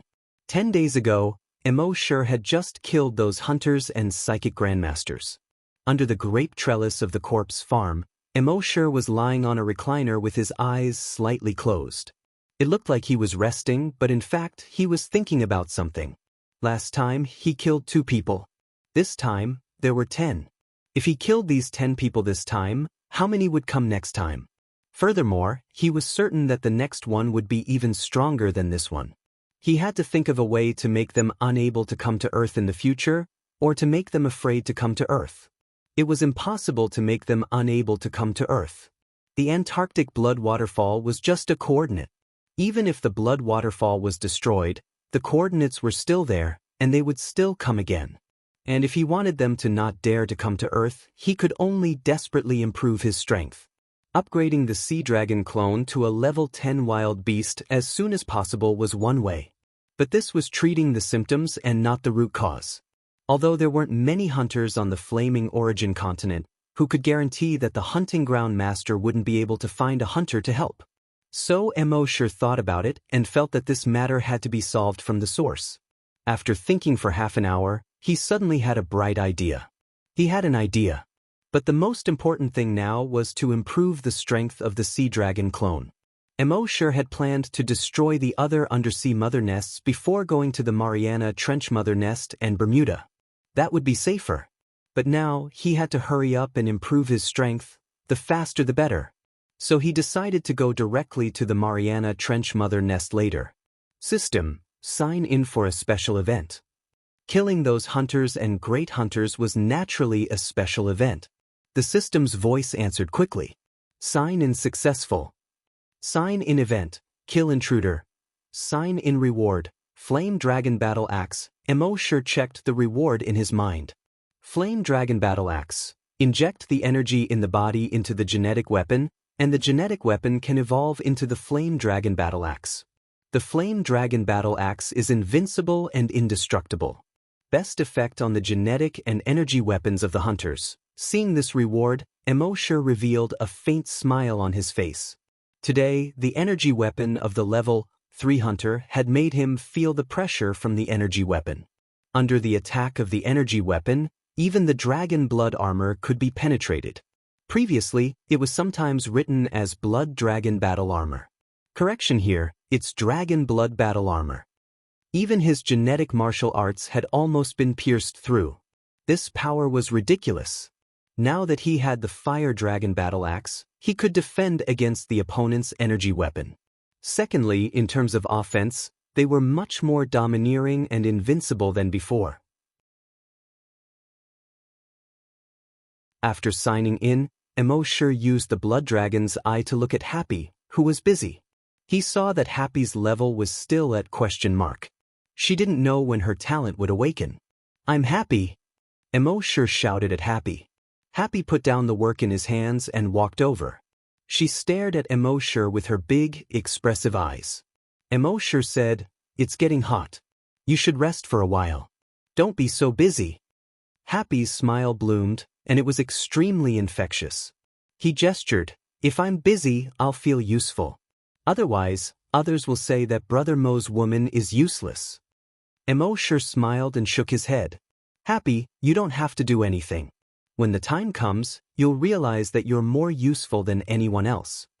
Emosher still didn't know what Happy's talent was.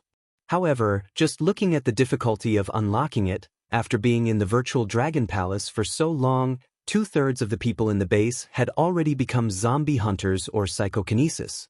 However, her talent hadn't been unlocked yet.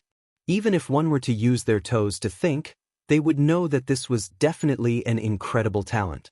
Happy naturally didn't know this. She only felt that Brother Mo was comforting her. She was very happy about Brother Mo's concern. However, she didn't put down the work in her hands. Brother Mo was so good to her. How could she drag him down? When Mo sure saw that Happy was busy, he stopped trying to persuade him. Instead, he closed his eyes and ordered a clone to go to the South Pole Blood Waterfall. At the same time, his consciousness had already entered the body of the Sea Dragon clone at the bottom of the sea. He controlled the Sea Dragon clone and headed towards the Mariana Trench in the Pacific Ocean. The current Sea Dragon clone had already become a level 5 desolate beast. It was unstoppable in the sea. Moreover, its speed had reached 50 meters per second. Even so, because the distance was too far, it took 2 days to reach the top of the Mariana Trench. The Mariana Trench was more than 2,500 kilometers long and more than 70 kilometers wide. The deepest part was 11,000 meters. It was the deepest place in the world's oceans. Before the apocalypse, this was one of the harshest places on Earth. It was completely dark, high pressure, and cold. Very few fish lived in this place. But now, Mo sure used his dragon consciousness to explore the 70-kilometer wide trench, which was covered by huge sarcomas with a diameter of 100 meters. It looked like a layer of huge blood-red grapes had been spread here. Around the trench, thousands of thick Sanguisurincus completely covered the bottom of the sea. The thickest Sanguisurincus reached more than 20 meters. Most Sanguisurincus were close to the surface of the sea, but there were also Sanguisurincus that were like kelp, drifting with the undercurrents at the bottom of the sea. Once a mutant beast passed by, they would entangle it and drag it into the nest. Dozens of Sanguisurincus, after sensing the arrival of Mo Shure's Sea Dragon clone, immediately swayed excitedly and entangled the Sea Dragon clone. The long way that Mo Shure had been cultivating for months was activated. In the next moment, these Sanguisurincus instantly withered. They didn't even have a chance to retreat. The nest obviously also sensed the power of this mutant beast.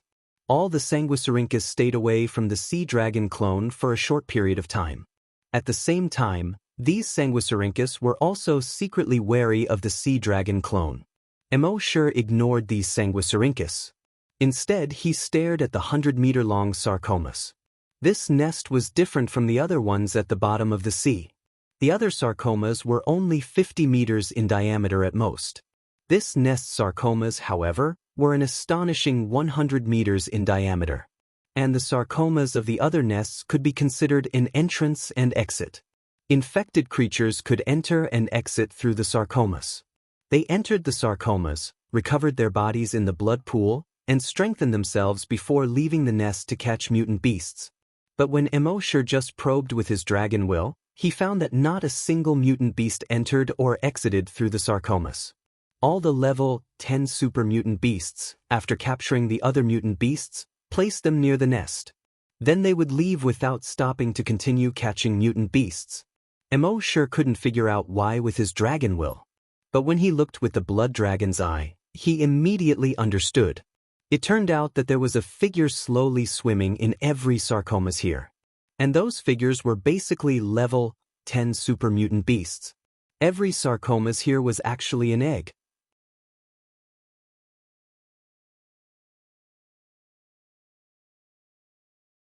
Chapter 214. These sarcomas seem to have some kind of protective measures. When Mo Shure used his level 3 dragon's will to investigate, he couldn't detect anything strange inside. However, when he used the blood dragon's eye to look through the surface to see the essence, he was surprised to find that there was a mutated beast 70 to 80 meters long in every sarcoma here. Moreover, every mutated beast had reached level 10 super mutated. If all the sarcomas in the entire Mariana Trench mother nest were eggs, then how many level 10 super mutated beasts would there be in the entire mother nest? There was no need to go to other trenches. Just devouring all the level 10 super mutated beasts here would definitely be able to advance to level 10 wild beasts. However, Mo Shure didn't rashly go to the sarcomas to devour. Instead, he directly activated the 1,000 Sanguisurincus skill. The Sea Dragon clone's body reached 150 meters long in a short period of time. Then, the skin and flesh on its body wriggled quickly. More than 50 Sanguisurincus were ejected. These 50 Sanguisurincus instantly shot out like lightning. They directly pierced through more than 50 sarcomas. They pierced into the bodies of the level 10 super mutated beasts in the sarcomas. Then, the Sanguisurincus turned into thousands of tiny Sanguisurincus in the bodies of the super mutated beasts and probed into all parts of the bodies of these super mutated beasts. They continuously sucked the blood of these level 10 super mutated beasts. Moreover, these tiny Sanguisurincus could also spit out strong acids that corroded the bones and muscle tissues of these super mutated beasts. In the end, their entire bodies turned into blood and were absorbed by the Sanguisurincus. From the outside, these Sanguisurincus looked like straws that were inserted into the sarcomas. The sea dragon clone continuously sucked the blood of these sarcomas through the Sanguisurincus. Using this method, it actually devoured 50 level 10 super mutated beasts in just 5 minutes. After the sarcomas were sucked clean, they all deflated. Another 50 Sanguisurincus popped out of the sea dragon clone's body and continued to suck the other 50 level 10 mutated beasts. Emosure was secretly delighted. Using this method to devour level 10 mutated beasts was much more efficient than before. In the past, it would take the sea dragon clone about half an hour to devour a level 10 super mutated beast. But now, it had devoured 50 of them within 5 minutes. At this rate, it would probably take 3 to 5 months to devour all the sarcoma eggs in the Mariana Trench. Of course, while the sea dragon clone was devouring, Emosure was also constantly probing the surroundings with his dragon consciousness. This was especially true for the broodmother nest in the trench, which was filled with a thick smell of blood. He had a hunch that this mother nest wasn't simple. Although the sea dragon clone, a level 5 wild beast, could already crush any super mutated beast. However, no matter how strong they were still weak in the face of some natural disasters. Therefore, even now, Emosure was still very cautious in all his actions in these trenches. The devouring took 5 days. During these 5 days, Emosure couldn't remember how many level 10 super mutated beasts the sea dragon clone had devoured. He only knew that during these 10 days, the broodmother nest Sanguisurincus had floated over several times, trying to attack the sea dragon clone. In the end, it was easily repelled by Emosure's long way. At the same time, after devouring a large number of level 10 super mutated beasts, the sea dragon clone had finally reached the level of a level 9 wild beast. With its current strength, even if Emosure's main body were to face it head-on, it would be reduced to dregs in an instant. However, during these few days, Emosure had always felt a little uneasy. Perhaps it was his combat intuition that had been cultivated in long-term battles. He felt that this uneasiness came from the bottomless Mariana Trench below. The entire trench was filled with blood. Even if he probed with his dragon consciousness, he couldn't completely explore the bottom of the trench. He could only pray in his heart. He hoped that the sea dragon clone could rise to a level 10 wild beast as soon as possible, and then leave this damned place as soon as possible. After swallowing for another 10 minutes or so, Emosure compared the surrounding terrain with the Mariana Trench that he had asked someone to check. This was already the deepest part of the Mariana Trench. It was 11,000 meters deep. That was 11 kilometers.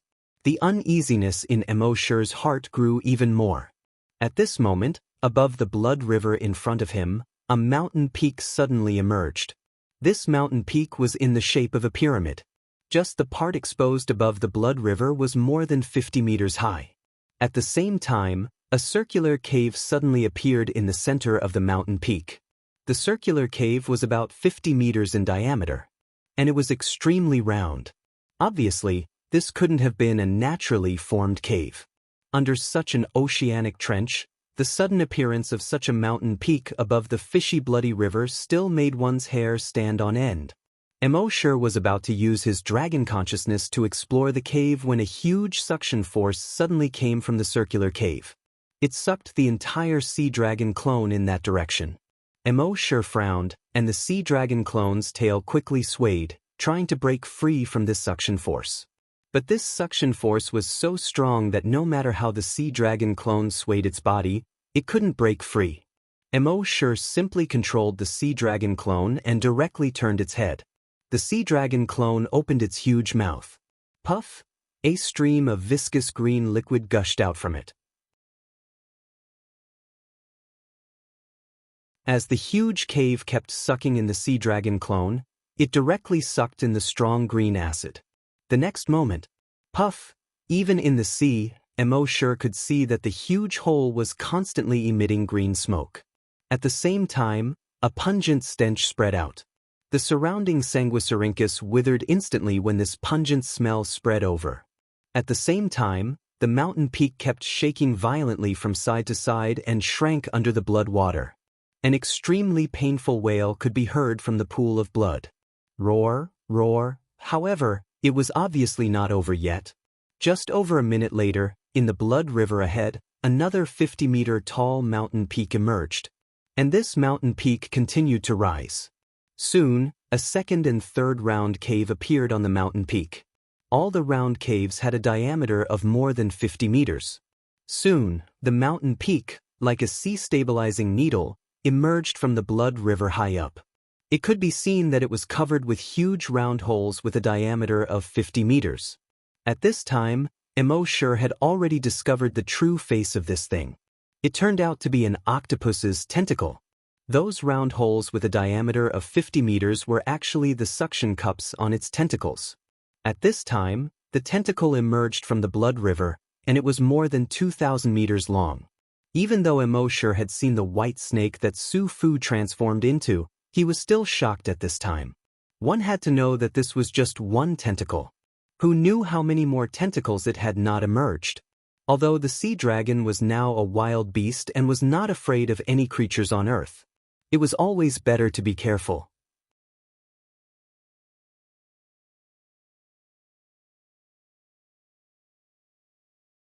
Chapter 215. That huge tentacle was 2,000 meters tall. Seeing this, Embark controlled the sea dragon clone to move up. It wasn't that he was afraid. With the current strength of the sea dragon clone, it was invincible on Earth. However, with his usual life, it was better to be careful before he figured out what was going on. However, just as he was controlling the sea dragon clone to move up, an undercurrent suddenly surged quickly in the dark bottom of the sea.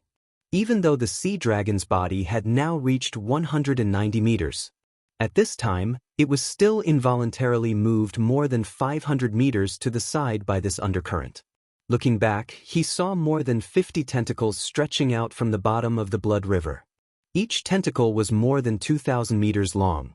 They were like more than 50 thick pythons, swimming toward the sea dragon clone. Embark thought to himself, what a King Big Octopus. Then, he controlled the sea dragon clone and directly released the pressure of a level 9 wild beast. The 50 or so tentacles that were attacking the sea dragon clone suddenly froze. Then, as if they had been electrocuted, they began to tremble.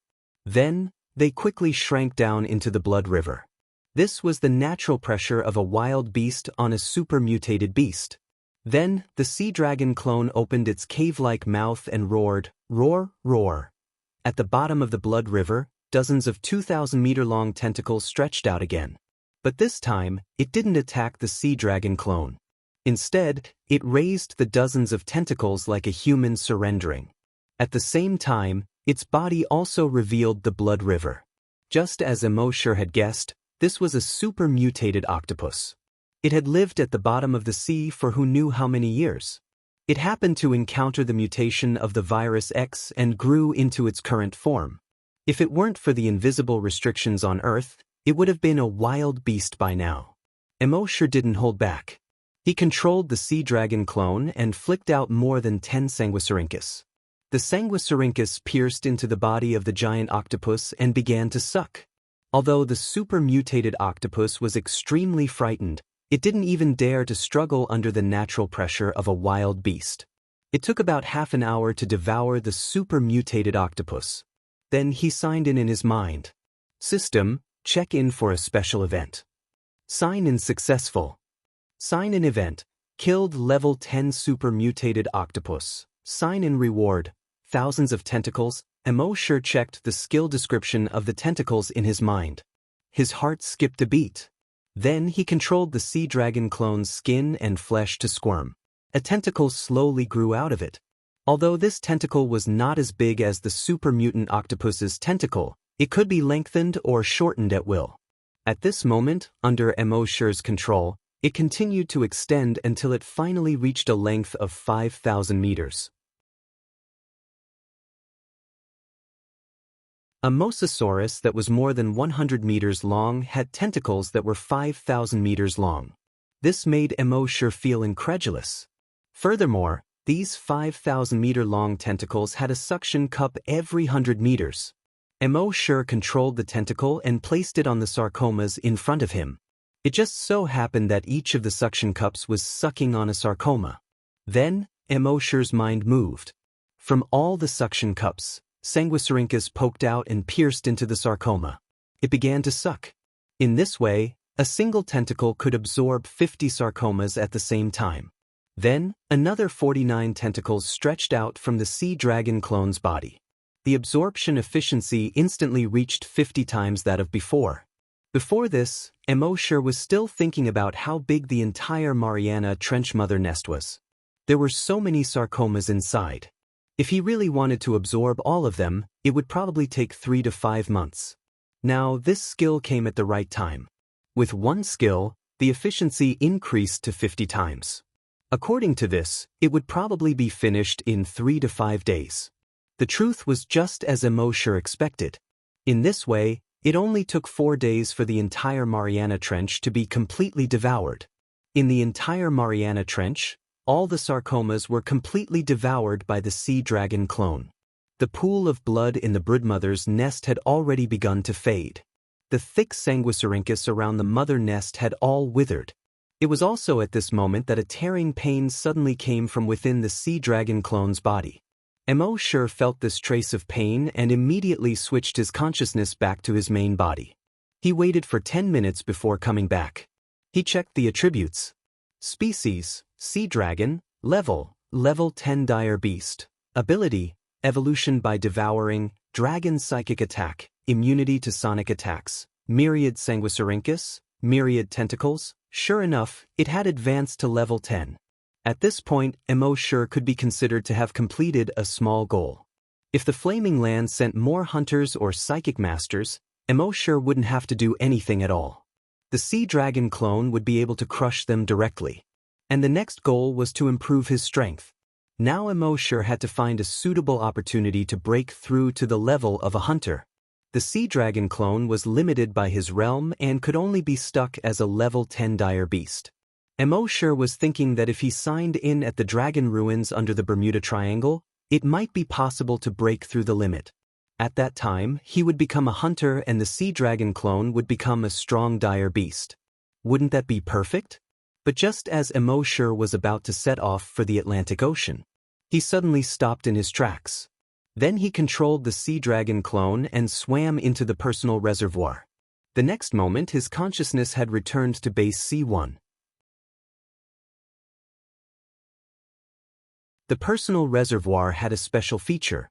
If it was summoned by Emo's main body, it could be summoned anywhere. If it was summoned by the Sea Dragon clone, it could only be summoned at the place where it disappeared. Therefore, Emo let the Sea Dragon clone swim into the personal reservoir. Then he took a step. His figure instantly disappeared, leaving only a 100-meter-tall dragon phantom in place. At the same time, next to the blood waterfall in the Death Valley of the South Pole, more than 2,000 blue and white light balls suddenly appeared. Emo's virus clone had been guarding here the whole time. He watched these blue and white light balls slowly condense into human figures, but he didn't run away in fear. Instead, he followed Emo's instructions and stared at these slowly appearing human figures. At the same time, his eyes were blood red. He had already opened the blood demon's eye. Soon, when those people's figures were completely condensed, all of their levels had already been seen by the virus doppelganger. The strongest one was a level 8 hunter. Then there were a few level 7 hunters. There was also a level 6 psychic. The remaining 2,000 people were basically all hunters below level 5. And among them, there was a cheetah-shaped mecha that was more than 5 meters long and 2 meters tall. The entire mecha was made of a metal that didn't exist on Earth. Its body was full of mechanical and power. The sharp claws at the end of its limbs were made of a metal unique to the flaming origin continent. It was extremely sharp. Its sharp teeth glinted coldly under the sunlight. Its tail was also full of sharp blades. You're tuning in to the Passion Pages YouTube channel. We're so grateful for your support, and don't forget to subscribe to join us on this incredible journey through captivating stories. Your generosity through donations truly makes a world of difference, as it's the primary source of revenue that allows me to expand and enhance this channel for you. Thank you from the bottom of my heart for being a part of this adventure.